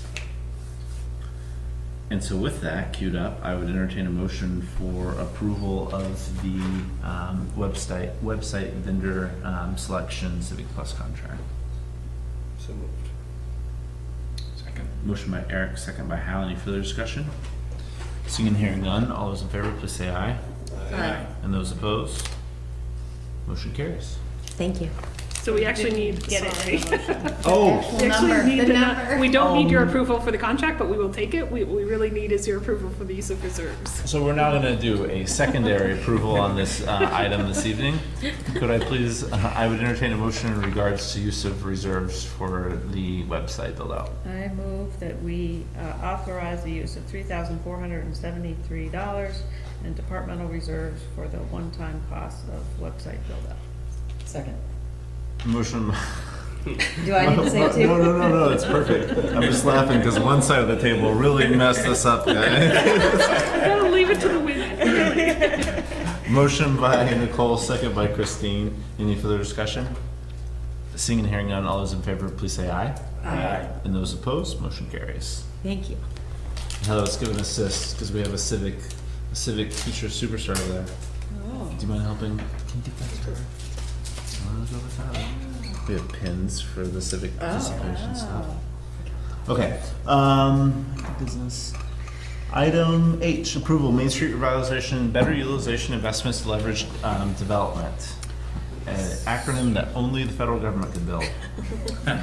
So just as a little bit of place setting for the next two items, actually the next two are both about the Main Street revitalization project. One of the advantages of going through a preliminary engineering process, as we did over the last 9 months for that effort, is that we are now more eligible for grant funding moving forward. So we're trying to identify every possible source we could and apply for those to reduce any tax impact for Main Street. Correct. Yep, so we are requesting to apply for the build grant, the acronym as better utilizing investments to leverage development. They're trying to get the build obviously on that one. So we are requesting to put an application for the full project amount. We may have to pull out some of the water scope, but that would lead us, that's still $18 million that we'd be applying for. The grant is an 80-20 split, so local match, we'd be required to provide 20% local on that. There also would be a $20,000 approximately cost to do the application with a consultant, mainly to do a benefit cost analysis for the project application. Go ahead. So I think it's worth noting, this is a federal U.S. Department of Transportation grant, formerly Tiger grants, that now have been renamed under this administration, and much more highly funded than in past years. They've tripled the funding to these projects. So while these are very competitive federal grants, we are as shovel-ready as you can get going into an application for this, so we believe we are highly competitive. This would be an application concurrent to the USDA application. This is a much larger subsidy than that would be, so it would significantly lower the tax rate. I'm going to start this, but feel free to jump in. One of the big implications of applying for this and why we wanted to highlight it for you is that it's due the middle of July, so we needed your permission to apply before we did that. We will hear, there are several stages through the process where we will hear if we're eliminated and can make a decision based on that. We will not know if we are awarded these funds until December. So it potentially changes the timeline for making a decision about Main Street. Having said that, because it's such a significant subsidy to the project, we felt like we needed to bring it to you all as an option. Tiger grants are awesome. I mean, they make things happen that otherwise wouldn't or shouldn't. So the most comparable project we have probably in our scope of mileage is Concord, New Hampshire, in terms of their redevelopment. It's the exact same price tag as our Main Street redevelopment. And this was a massive windfall for them. And a project that had limped along for like 8 years, in planning stages, that was a huge waste of money that then came through because of Tiger. So great opportunity. Appreciate you finding it. Questions, concerns, comments? I think I just want to verbalize. I think we need to go back after this conversation now that we've got that bond vote going on, and I think we need to do a choose your own adventure type bubble map here where we talk about the different stops on both these projects funding, so we have a clear picture of that and have that as a visualization as best as we can. So we'll talk about that and work on that. I just want to say that as on our to-do list. Do you have thoughts about how this impacts the go no go date on Main Street, or what you're saying we need to discuss further? I think really it's going to put us in a place where at the end of August, where we had thought we would have that finalized funding package, we're probably still going to be theoretically we need to make a decision if we're going to move forward with the funding package we will have, but for this, unless there's something really cool that comes out between now and then. I mean, in seriousness though, we should have everything else on the table except for knowing whether this works or not. Okay. I think it's also important to remember that, that list we gave you maybe 2 meetings ago with all the next steps associated with Main Street. There are a lot of decision points in that, including local options tax and potential ordinance changes and housing data and whatnot. I don't think you're going to get through all of that and make a go, no go decision in 1 or 2 meetings. So I think this is kind of a Seth's choose your own adventure decision chart. I think there are pieces of that we can decide and move forward according to the timeline, regardless of whether we retain the right to wait for these funds to know how we're actually going to move forward. Does that make sense? Mm-hmm.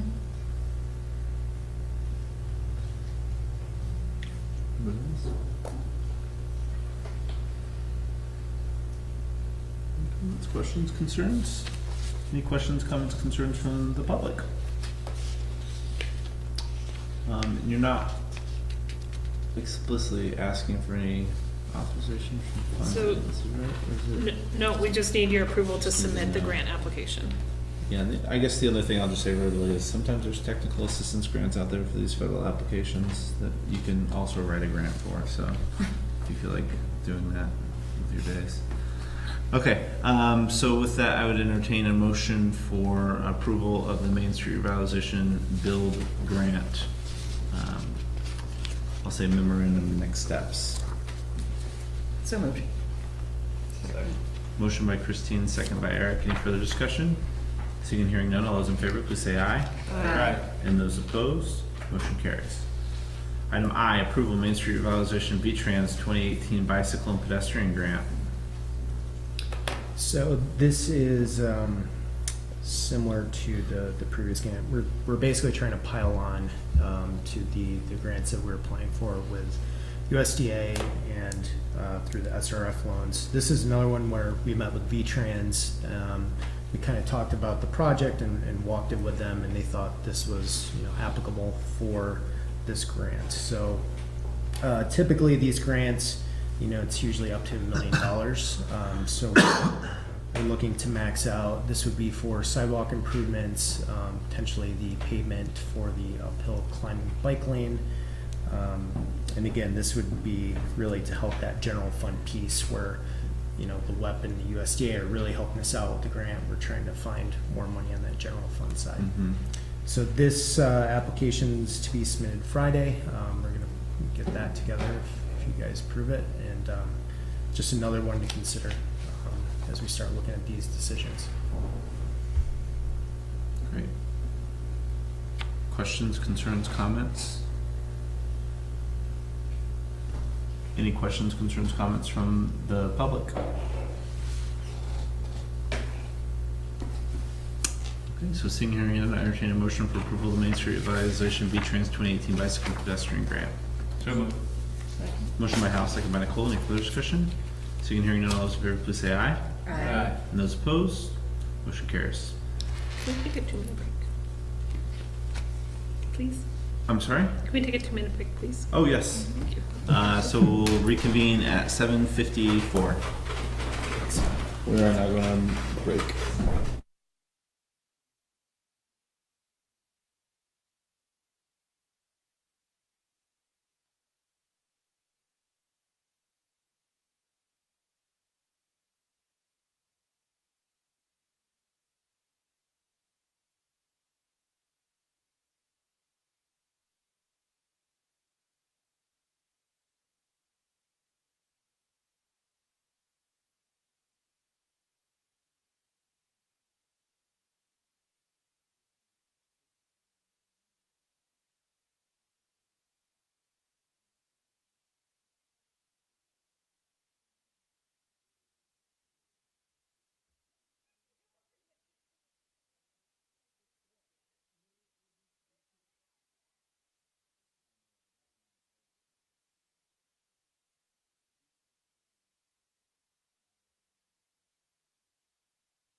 Item J, which is discussion around the Promise Communities update and library plan.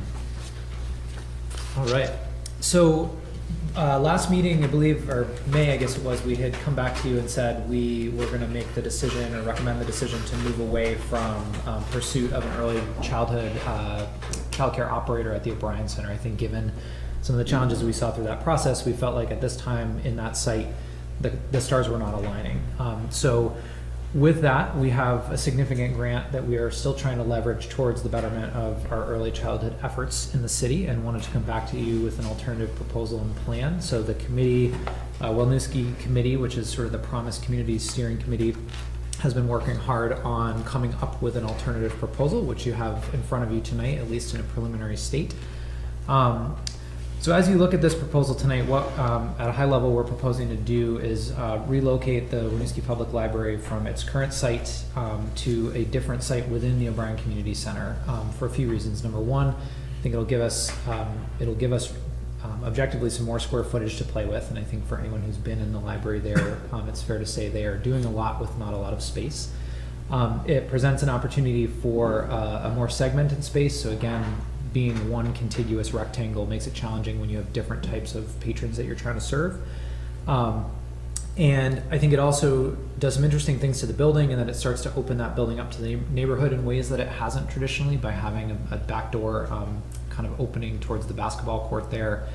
And the other piece that we're thinking we would do is to try to reposition the current library footprint as our new community room.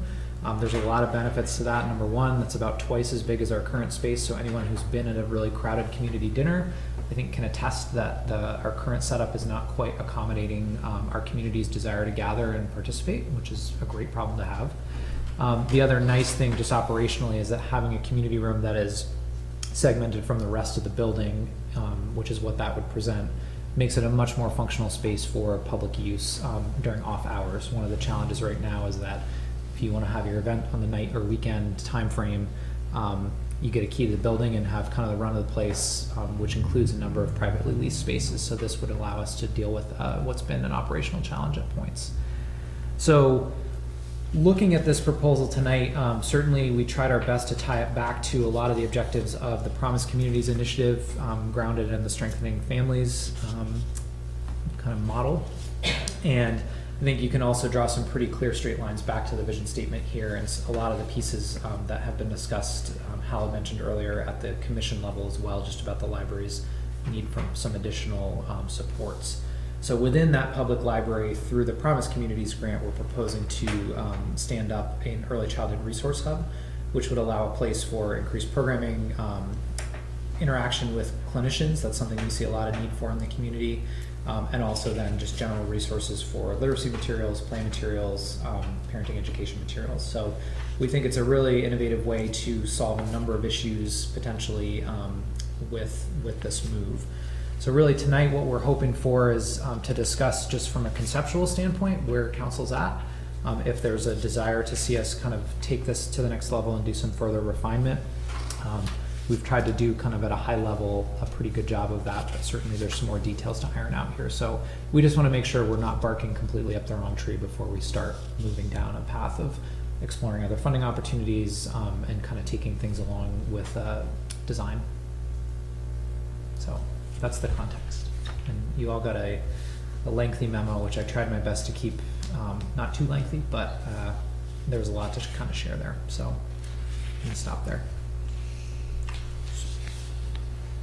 So you've got the pool of money, and the grantors have expressed what in terms of flexibility of particular use. They've reflected positively on the community hub model. Correct. And was there any specific feedback from the concept of flowing it through the library, or has that discussion taken place? No, yep, so we had a phone call with them, and unfortunately Kirsty's not here this evening. We did have a phone call with them whereby their basic concern is that we're not using that funding for pieces that are not specifically supporting the early childhood efforts. So long as we can show them that there's a significant amount of the piece that we're paying for with that grant money that benefits families and little ones, then we're good. So with that said, there's going to be a need to do some legwork to find additional resources for the non-early childhood sections of the library move, which is again sort of, if there's an interest in the concept, a lot of the work that would need to then happen over the next month or so for us staff-wise to look at what resources do we have within budgets that exist, what grants are out there, what other ways are there to sort of support a project like this. So library sciences going into the field of library, it's interesting to me. You've listed Gainesville and some other places where this kind of balance has been struck. Mm-hmm. It's it's interesting that there's, because it's almost, I don't know, I hate the blanket of social work, but it's asking librarians to engage in what is not typically thought of being within the field. Yep. I think very much that is the direction that things are going. As we did research on kind of building out this model, there are countless examples, coast to coast of, situations where folks are actually, in some cases, larger libraries actually employing counselors and social workers through the library to support varying needs and issues. Drug addiction being one, homelessness being another that were kind of more prevalent recently. San Jose has a great example. They've got, I think, 2 or 3 social workers on staff who are dealing with a homelessness issue there. So agreed that it is not sort of the traditional role that librarians have played, but I think more and more it is what we are seeing them being asked to do. And so I think this does sort of bring in some of the resources to help them do that more easily. And I think to just add to that, I think one of the things you're seeing in libraries now is that they're places of things and resources, not just books. Yeah. So this fits in with that model of bringing the resources to the community where they're used to going for resources, but expanding the definition of resources. So it's not just the picture book for your 4-year-old, but it's a nutritional resource and potentially a social worker and other things that we can package together to support. Yeah. Well, I think, to Seth's point, I see that more as the resource being a connective hub to those resources, rather than asking staff to all of a sudden become those resources. Correct. So, and I'm not weighing in one way or another on the specific proposal, but I think across community services and this idea of using this Promise Community Grants funding is that we're not then asking community services staff to be child care providers. Correct. The mission is still to provide programs for children, but we can't start like mission creeping into. Right. I think we very much become the conduit to get people to those resources provided by professionals who are trained to do that. And I think I would say we are doing that now, even in our current setup. Will the librarians be taking on the role of sort of scheduling and managing use of that space? That's the hope. Would be an additional. Yep. That would be what the work looks like, rather than delivery of direct service. But there is some managerial function that would need to occur. Of public spaces and of the whatnot. space. Correct. Correct. And part of this model is that Ray's team would be co-located there. So for example, Kirsty, as the Child and Family Program Manager, she might have a role in scheduling some of that time. So it's not that would just solely fall to the librarians. The whole community services team would be seen as more of a team to support that space and that hub, that resource hub. So when I was reading through this, it sounded to me like this change would improve the financial situation at O'Brien. But did I misread that? I'm not clear how that Yes. was. Okay. So there's a slight increase to the deficit on the spaces in question. It ended up being about $6,000 year to year in fiscal year 19. Looking at what if the spaces were completely full as we projected. In the current iteration, so we lease out the vacant spaces to new tenants, charge them the rate we're expecting to charge, library stays put, community room stays put, versus this shift where we move things around. So it ends up being about a $6,000 additional burden on the community center budget. With that said, it doesn't fundamentally change the point at which the curve goes from red to black on the building. So we had presented that back in, I want to say March, to you all, looking out sort of fiscal year 18, 19, 20, 21 into the future and sort of what that budget is going to do if we can get to full tenancy. That additional $6,000 doesn't change the fiscal year when we get from red to black. It would still be fiscal year 20. It's just going to be $6,000 less of a curve, if you will, over the time. So that was definitely one of the pieces we looked at pretty hard, because again, believe me, I know well the challenges of the finances of that building, and I'm not trying to pile on there, but I think for a relatively small difference, we can make some significant operational improvements that I think will help functionally. And again, it doesn't fundamentally change the picture of that budget in a huge way. It does change it. Yeah. Do you have any thoughts about the viability of renting the space. Do you see any difference there? Like, would this help that, or it's probably still the same scenario? Well, I think the advantage of the shift that we're proposing is that a couple things can happen. Number one is there's a tenant within the building who has expressed some interest in additional square footage. If we can package the kitchen space and the current community room together, that conjoins with that tenant and would give them the square footage they need. So we may have a ready tenant for those vacant spaces already, which we don't presently have. If that doesn't work out, I think the other thing we've heard pretty consistently through the kitchen rental process is that having a kitchen with no commercial space or no retail space is challenging. It really limits the type of renter that you could find. So I think if the internal tenant doesn't have a desire to expand after all, or that doesn't work out, I think packaging the current community room together with the community kitchen creates a more rentable space, frankly, because you've got then a sort of storefront that kitchen can be supporting. And then I think by having a larger community room that's in better shape, more functional, I do think there's potential there to see that space more actively used. I'm remembering Raghu making a comment at a meeting about the desire for larger gathering spaces. You know, I think we certainly see that our community room at times just doesn't accommodate larger community functions that I think are out there. So I think overall the finances, I think it's an easier path forward to get to full tenancy through this. With that said, could we change our approach and get those spaces rented more quickly? Maybe. It becomes a little bit of a waiting game. Yeah. The teen center space, I will say, is not an easy space to rent. It is fairly rough, I think, for a non-civic kind of use. I think there'd be a lot of work that would have to go into it, and that would be a deterrent. Thanks for those details. Yeah. I think for me the concept here makes sense. Mm-hmm. You know, we discussed this before about just like getting more hub action there. Yep. And you know, we already have the health office down there. I can't remember the entity that is affiliated. Community health centers. Yes, yes, Yep. exactly. So like there's some natural, it makes sense. Okay.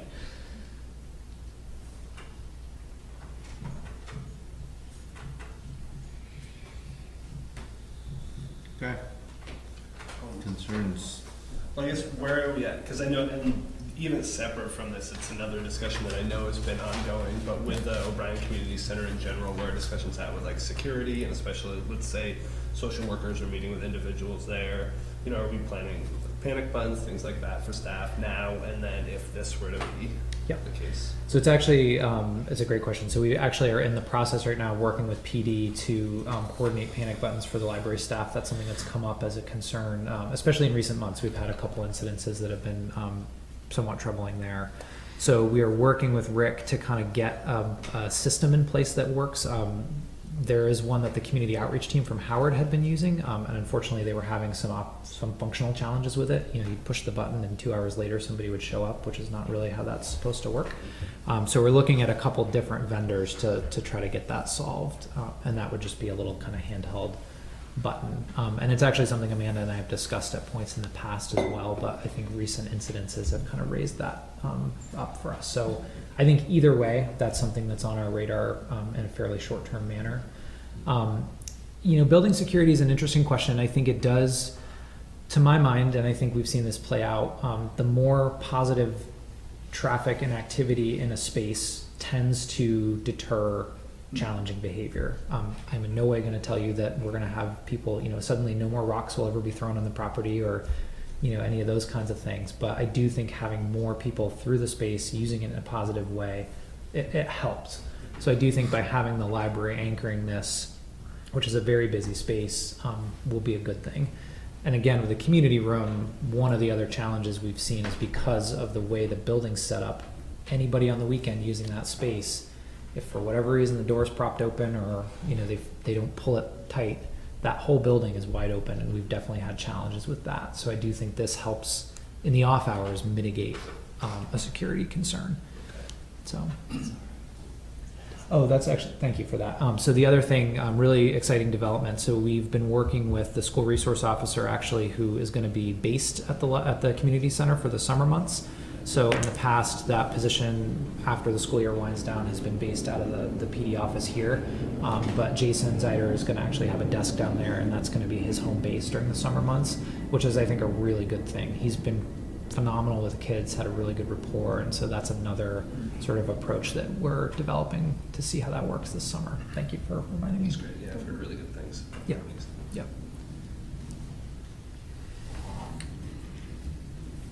I think I remain really concerned about the marketability of the remaining spaces afterwards, and if we're doing anything that deters those. I mean, I've heard some of those explanations, and that's, but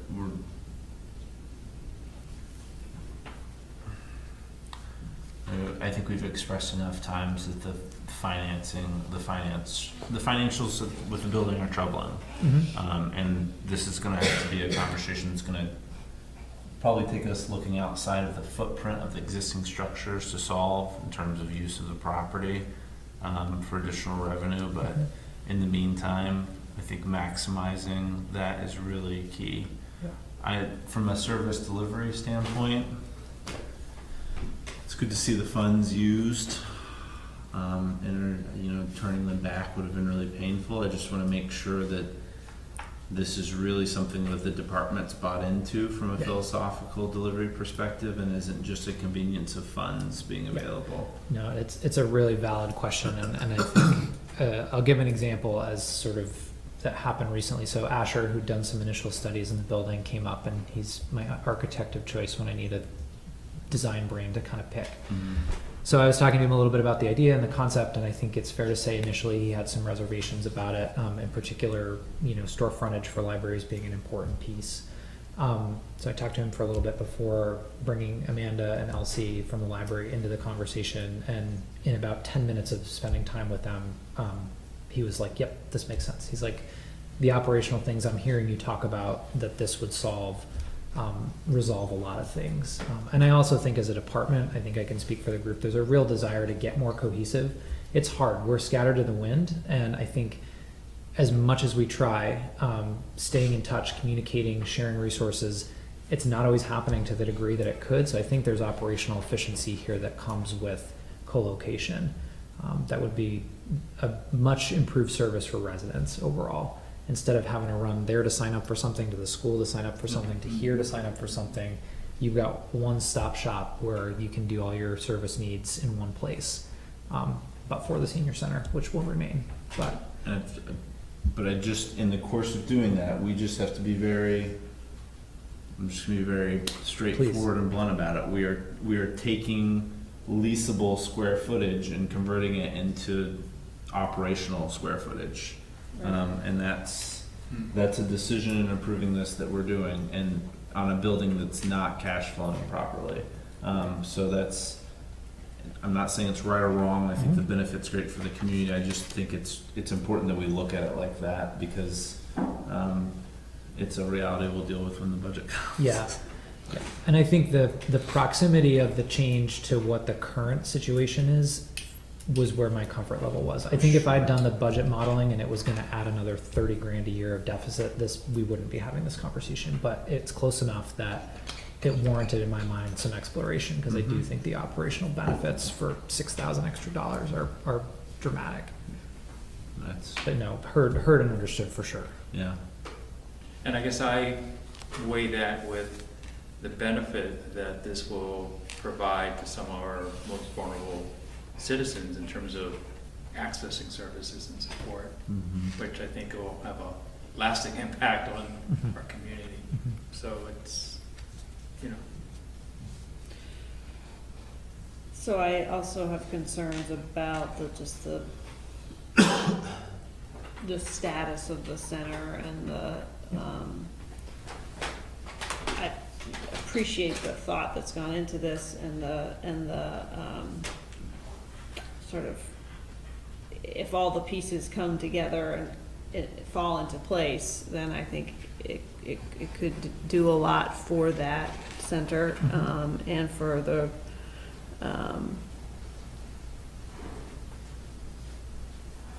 the overall health and, sort of well-being of that facility in terms of it being a community center versus we've rented it to a sort of a ragtag group of tenants. So I think the vision of that center is that it is this type of a resource hub, and we've been caught in this perpetual sort of spiral around this building that it's not financially sustainable. So we run the risk of losing the whole thing entirely if we don't figure the pieces out. And so I guess I think it's time that we still don't have leases for the Snap Fitness side signed. That's been a very lengthy process, so we're losing revenue on an entire half of the building that's not even included in these numbers. I think if it's the case that combining the community room space with the kitchen makes it more marketable from a tenancy standpoint, and that's great. And I'd like to see us put some focused energy on testing that theory. And because I'm hesitant to add more burden to the building without some demonstrative signals that Snap Fitness and UVM is going to close, and we're going to be able to make a move on the kitchen and the community room, because we've just sort of been in this holding pattern on those vacant. And so the budget, yes, the budgets you've given us paint a picture, but they assume a reality that hasn't come to pass. Correct. So we need to make that reality come to pass, I think. And so this is a discussion item. We're going to have to, I guess, give you a signal or a sense of whether or not we think you should put some more energy into figuring out how to make the financing of it work. I'd also like, as part of that report back, to be sort of, what's the status of SNAP and UVM? What's the status of options for the other side? Yeah. So that's one piece. The other piece is on the operations side, I want to be really careful that we're not going to be back around budget time saying we need another position for the library, or we need to sort of add staff so that we can really make this work. So it's different to move from concept and idea, and I'm already doing this as part of my job, but once you have a forum for people to actually go to, and yes, this is where I expect I'm going to have a need met, that puts pressure on the staffing model. So I think we need to just make clear what our expectation is in terms of this transition, that it isn't going to lead to an expansion of service delivery coming from the city, but it's a allocation of city space to external partners. And then the last question I have is, how are we going to spend $118,000 on early childhood specific investments in this? So within the memo, yeah. So I see those at the bottom of page, whatever. Yeah, the second to last page. Okay. Yeah, second to last page at the top. So yeah, these are items that were sort of discussed at a high level with the funder relating to improvements to the facility. So that would be adding of windows for natural lighting, updating some of the public meeting space within the library, in particular to support meetings with case managers, social workers, supervised visitation, which is all stuff we're seeing now happening in really open public space, which is not appropriate. Some work to potentially open up the floor plan or shift the floor plan. That's depending on the head nods tonight and which direction they're going. That's work we would commence, tomorrow with an architect to look at design elements. Looking at some movable partitions, so that would allow for some flexible space whereby portions of the facility could be used for playgroups, larger family meetings, parent education classes, but then also open for general public use when that's not happening. Sort of really looking at flexibility of the space. Making some improvements ideally to the bathroom facilities. Those are not currently great, and I can say this firsthand as still a diaper changer for anybody with little ones. It's not an ideal setting. We've also looked at the need for some better shelving and furniture for little ones. Right now, we're making do, but that's definitely an area where I think some sort of less permanent fixtures and improvements could be beneficial. And then also really interested, dependent on how the costing goes with these other pieces, looking at an outdoor play structure. That's actually something the funder was very interested in. That side of town is really lacking for any sort of play structure for that age group. So looking at the possibility of using some of the outdoor space in the back of the building to add that in for sort of 0 to 3, 0 to 5, that younger crowd. I feel like we had a conversation once about the Landry playground, and it's definitely geared for an older child, and as someone with a small one, it can be a little bit high octane when you've got a toddler waddling around high up in the air. Right. So, thank you. yeah.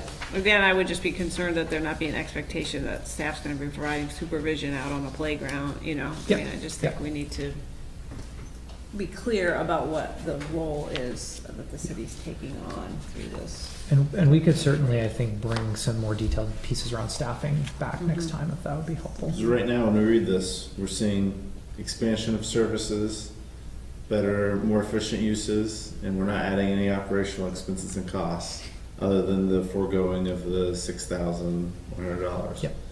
So I think, just to summarize that, it would be disappointing to get back in December and be like, we need another $75,000 for another human to really make this go. Yeah. But I'm hearing that because of those pooled resources being together, maybe that efficiency creates.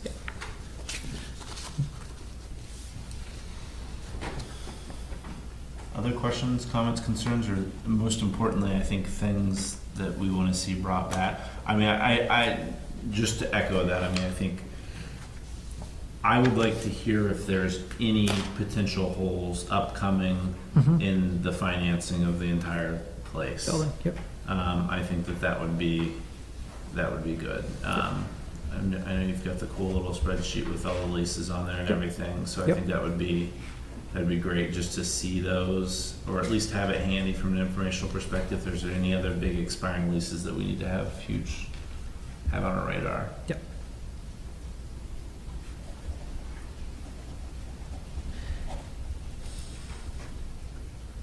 Other questions, comments, concerns, or desires? And there's still time to email Ray, I guess, after this meeting too, if something pops in your minds. Yep. Any questions, concerns, comments from the public? Okay, thank you, Ray. All right.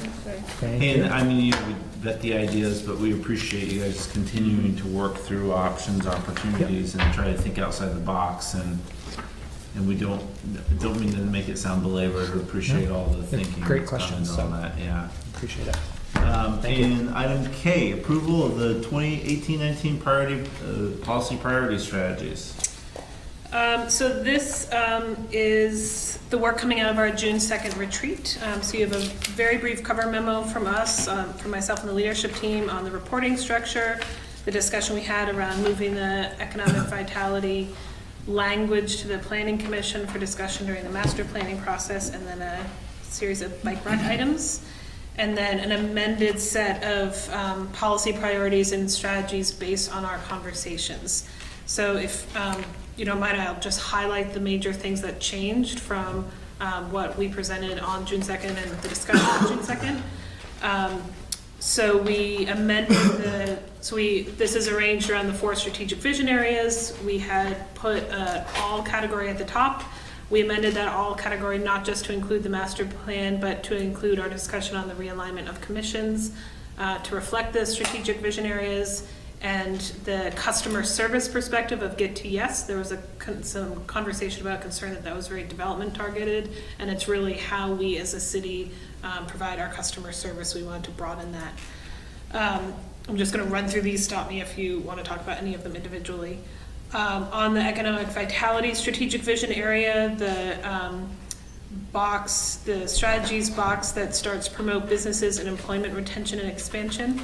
We fleshed that out a bit more based on the conversation we had in the room around looking at the parcel data analysis, how we can use city resources to create opportunities for locally owned business startups and expansions, both from employment perspective and a workforce perspective, and then consider the impact of those promotion and retention efforts on the citywide financial sustainability. So we tried to capture that, the intent of that conversation, but if we haven't captured it well, we of course welcome feedback tonight. The other things I wanted to highlight were on the housing strategic vision area. Again, the first box there, we tried to be more articulate about what we were actually going to do to support the Housing Commission and Planning Commission.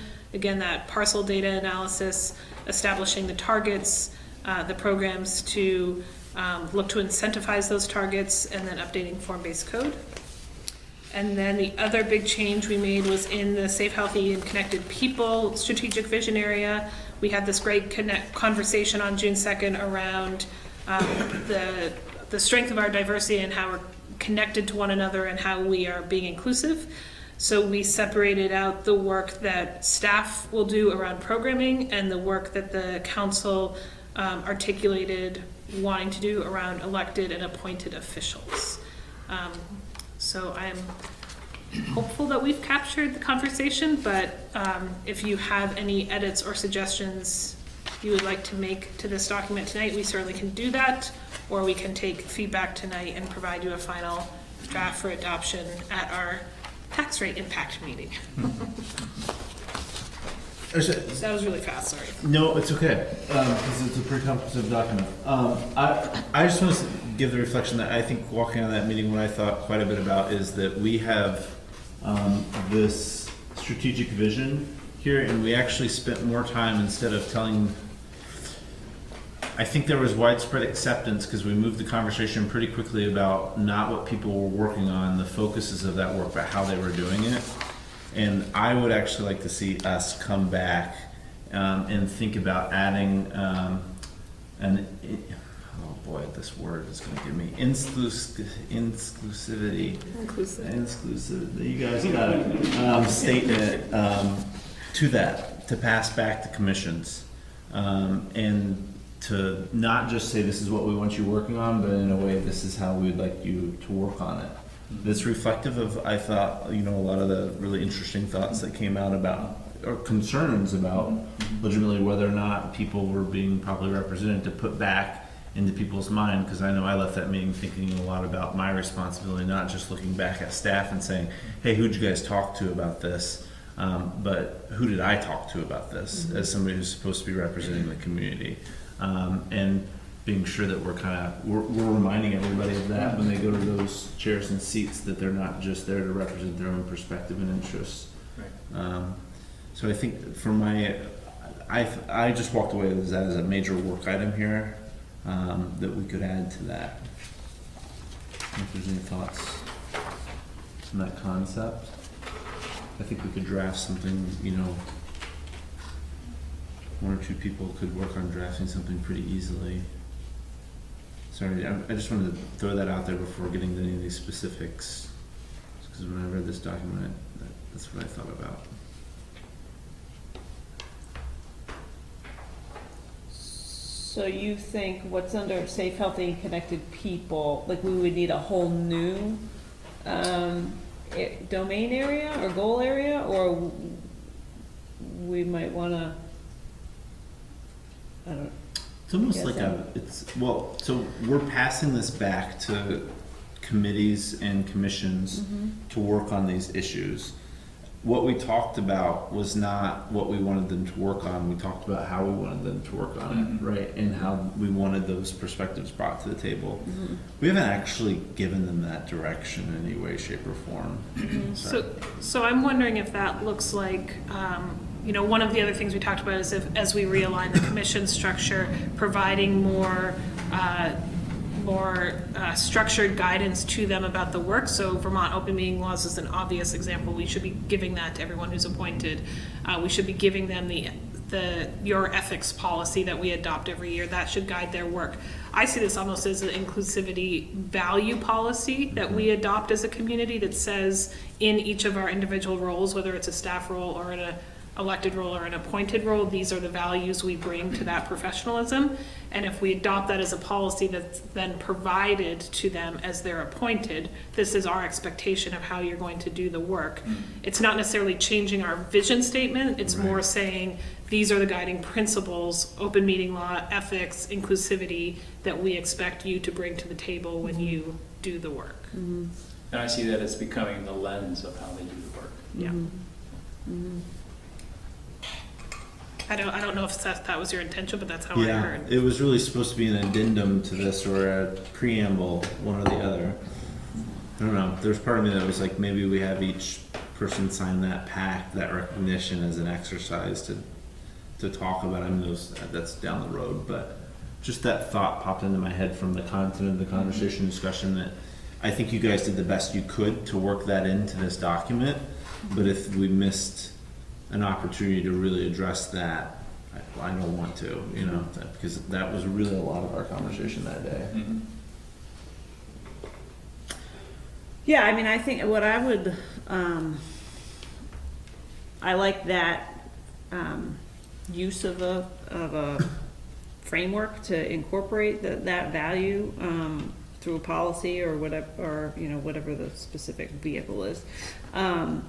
And I think part of what we talked about was council having the benefit of some training. And so I'd like to seek the advice of a professional in terms of what's the best way to, you know, really infuse these values throughout this organization. And is it through a policy statement? Is it, and then if so, then what? Right? Because the risk you run is words on a page don't actually get translated into action. So I think to me that's the really interesting conversation is then how do you support people so that they go outside their comfort zone and seek input from people that don't look like them, live near where they are, etc. So so I think it's like a really good idea, and I'd like to get some guidance about the best way to have it really be meaningful. And that's something Hal and I agreed that we would come back to the group with some ideas for folks that could do that work with us. So maybe we'll just hit pause on that and let you guys have your conversation, and when you're ready to talk about it again. Sure. So we'll turn back towards the document.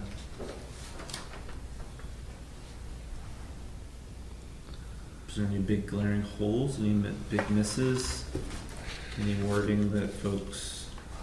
I think for me, the bigger, the language around, under economic vitality, consider how, consider our. I'm not sure what it means to consider. So, are we saying that, we want to prioritize city I mean, there's no direction necessarily there in terms of should we be using city resources to create opportunities for locally owned businesses? It seems more of a like, do we do that or not, but not an objective. I will, now that you pointed out the words consider, yeah. We could, So I guess how I was intending them, and Heather, if you have different suggestions to jump in, was you have set a goal for us, so now we need to develop a recommendation for you of how to do this. So when I say consider how, what I mean is put together the recommendation of how we do this. So maybe it's just recommend how we use city resources instead of consider. Okay.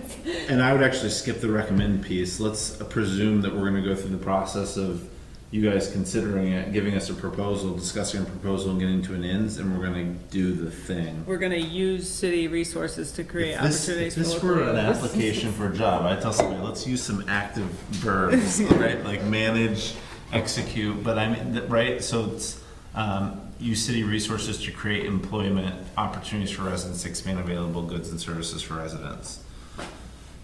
Versus consider. Yeah, we were actively trying not to be that strong because we don't know what that looks like yet. So we were trying not to box you into you have to approve this recommendation that comes forward, but we are going to give you some options of how you can do that. But if you would like it to be strong, we certainly can make it strong. Well, I think with those particular ones, they're all pretty consistent things that we've said are good and that we're striving towards. So I don't think as an ideal that there's anything controversial there. Because it almost sounds like we're saying we're going to consider whether or not we're going to use resources to create employment opportunities. Right. That was not my intention. No, Right. understood. Wordsmithing. Well, and again, I just think the value of this document is that we're really clear with one another about what is intended. So that's why I asked what it meant. I'm happy to use strong language, given that it is a annual document that we revisit, and if it turns out that the recommendations are totally unworkable or foreclose other options, we can change. Other concerns, comments, submissions, additions? I think by and large you did a wonderful job. Obviously, you guys did a great job before the meeting, leading up to the meeting, during the meeting, but this is great. I think it's extremely helpful and reflective of an agreement we have about what type of work is being done.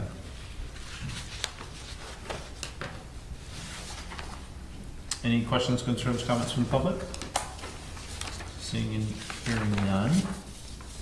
This is on as a discussion approval item, so I will open it up we'll discuss it today. You want to discuss it? Well, actually, we gave you some amendments, so we'll leave it at discussion and hold on for approval. Can I put it on the tax rate meeting?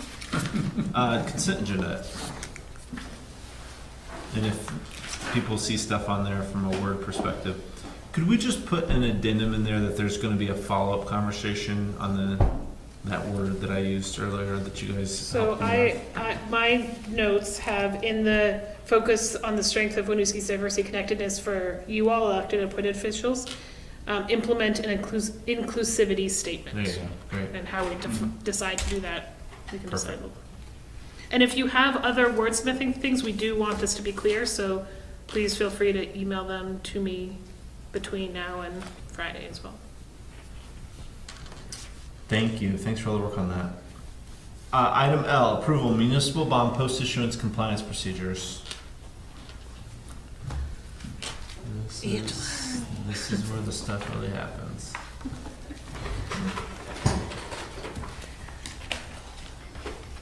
So you have a document, the post-issuance compliance procedures. This is actually presented to us by our bond counsel, Tom Maloney. He recommended that we adopt these procedures as a method for tracking the compliance with federal laws for tax-exempt debt. This is something that the Vermont Municipal Bond Bank likes to see adopted by communities that have debt with them. It is something that we would need to maintain over time as laws change, but it is highly recommended that we approve it. It would be included in the bond documents if we do. And considering we are finalizing our headworks bond documents and considering Main Street and the pool, we thought it was important to have these in place. Federal funder, I could not agree more. Any questions, concerns in regards to the document? I'm assuming these have been vetted by, Bond counsel. bond counsel, et cetera. Yep. And there will be certifications that they will sign over and over again during the federal signing processes that the various components of and part of this policy are in place. Mm-hmm. And bond counsel will alert us to when the procedures need to be updated if the law changes, or is that something you all take responsibility, Angela? Next time we will. Yeah. Whoever we appoint compliance officer, I'm gonna guess it might be me, but yeah. Good, thanks for your work. Questions, concerns, comments in regards to the post-bond issuance compliance procedures? Any questions, concerns from the public? Seeing and hearing none, I entertain a motion for approval of the municipal post-bond issuance compliance procedures. So moved. Second. Motion by Nicole, second by Christina. Any further discussion? Seeing and hearing none, all those in favor, please say aye. Aye. Those opposed, motion carries. Thank you, Angela. It should be noted that Thomas Maloney, I think, is new to Paul Franken Collins, our bond counsel, and we have been working with him fairly closely over the last 6 months, and he is fantastic and giving us really great guidance. We are very fortunate. It's awesome. Great. You should watch the videos. They say nice things like that about you guys all the time. Item M, approval debt service coverage ratio amendment. So this is a change to the 2014 bond bank purchase agreement with TD for the TIF debt. So there was a financial covenant that was approved in the original document that was very complex. And we've been going back and forth for a number of years since the inception about how to calculate it, because the bank can't calculate it out of our financial statements. Some of these numbers don't exist in the way that our financial statements are presented. And in addition, with the way that the current language is set up, we are unable to use money that we have set aside in prior years to pay down our debt because it runs on net operating. So revenues minus expenses, if that's ever negative, we don't meet the 1-to-1 ratio under the current definition. We've talked to the bank and they agreed that that was not the intent of the language, that it is not feasible for us to not be able to use reserves to pay down this debt. And we've come up with a much simpler calculation that uses fund balance. They don't commonly have debt service ratios for municipalities in this way, so it was a little bit of tweaking of language that they commonly use. This is language that they presented to us. It has been brought to Kate Dingle for review, and she's said that it looks fine to her. And just to be clear, it doesn't change any of the finances of the TIF district. It's solely a clarification of how we calculate debt service coverage ratio and how they're able to replicate that based on our financial statements. Well, by bifurcating the senior to the total debt service coverage makes sense. Yeah, no questions about that. Any questions, concerns from council? We're still at a 1-to-1. Questions, concerns, comments from the public? So seeing and hearing none, I entertain a motion for approval in regards to the debt service coverage ratio amendment relative to the tax increment financing bond. Second. Motion by Nicole, second by Hal. Any further discussion? Seeing and hearing none, all those in favor, please say aye. Aye. And those opposed? Motion carries. Happy birthday, Angela! Happy birthday. Thank you for spending it with us. Worst birthday present ever. Executive session is going to be better. All right, item N, discussion of the goal update for safe, healthy, connected people. So I'm going to take some liberty here and say this is our last official goal update of last year's strategies and priorities. We'll stay on the same schedule, rotating as you saw in the last memo. We've provided here, we can talk through it if you'd like, or we can simply answer questions. Anything you want to see in the 1-minute version of what we're most proud of? Just for folks at home that don't look at the document. I think one thing I'll say is that we did arm wrestle before, and so I'm going to play police chief here for the next few minutes. But no, Rick had asked to share that there's just been a really solid start to the community outreach team effort. And I would say as a community services director too, that's been a really nice tool in the toolbox for us to deal with some community members who are struggling and need some softer supports. And then also he is getting very close with his strategic plan that he's been working on. I've been kind of part of that team as well. And it's been really cool to see the type of thinking going into the police work here. So on Rick's behalf, those were 2 updates he had asked to share. I'll bounce over to you and then. Yeah, we listed some pretty specific stuff in there. I guess I would overall touch on this process of this document. For me, it's huge. I think it's a roadmap that keeps us focused, and I think as we see these continue to come back to council, it's very useful for us. Hopefully it is for you and the public. Again, very useful process. So if I can brag on the chief for a minute, I think, and you haven't seen this yet, you will, with the wage classification study. I think the work Chief Audie has done over the last couple of months to put into place a pay scale for the fire department that didn't previously exist, that's linked to capacity and linked to training that's been achieved by our officers, is a huge step into professionalizing the department. We have more people trained on more things now than we have in the past 20 years. And that's all been done as we brought on a new truck.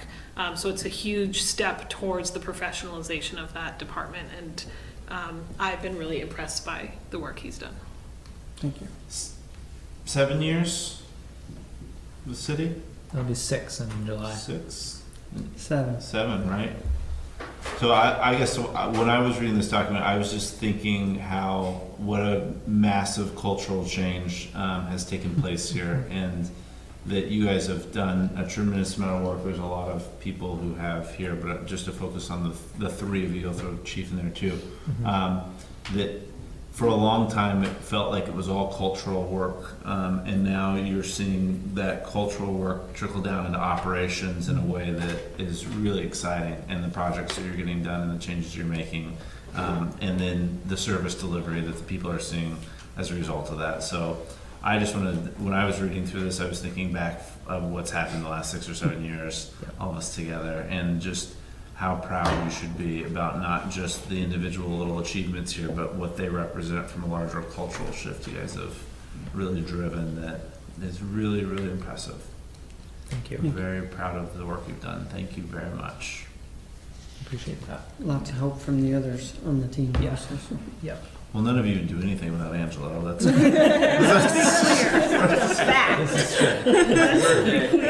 where it all starts. There's a long line in the morning at Except she beats us all. I'm usually here before Ray, but Any specific questions regarding the report we received? Any questions or comments from the public? Thank you. Thank you. both. Thank you very much. Appreciate it. And the last item on this evening's agenda is executive session pursuant to the Vermont statutes 3131E regarding pending litigation which the city is a party and or the negotiation of real estate purchase or lease options related to the tax increment finance district that to discuss in public would put the city at both a compromised legal position from a confidentiality standpoint and also a negotiation standpoint, compromise the city's position in that case as well. So that is the reason for the proposal of executive session to take tonight. In tonight's executive session, we're proposing to bring our city manager, Jesse Baker, also Angela, and we'll also be joined by the city's attorney, Robert DePalma from Paul Frick and Collins. Any other folks you'd like to bring? Okay. That concludes tonight's regular agenda. The council will not take any action during executive session. We'll come out of executive session only to adjourn. So that completes tonight's regular and formal agenda. Again, council will reconvene only to adjourn. No additional actions will be taken this evening. So with that, I would entertain a motion to enter an executive session as described. So moved. Motion by Eric, second by Christine. Any further discussion? Seeing and hearing none, all those in favor, please say aye. Aye. And those opposed, motion carries. We're now in executive session.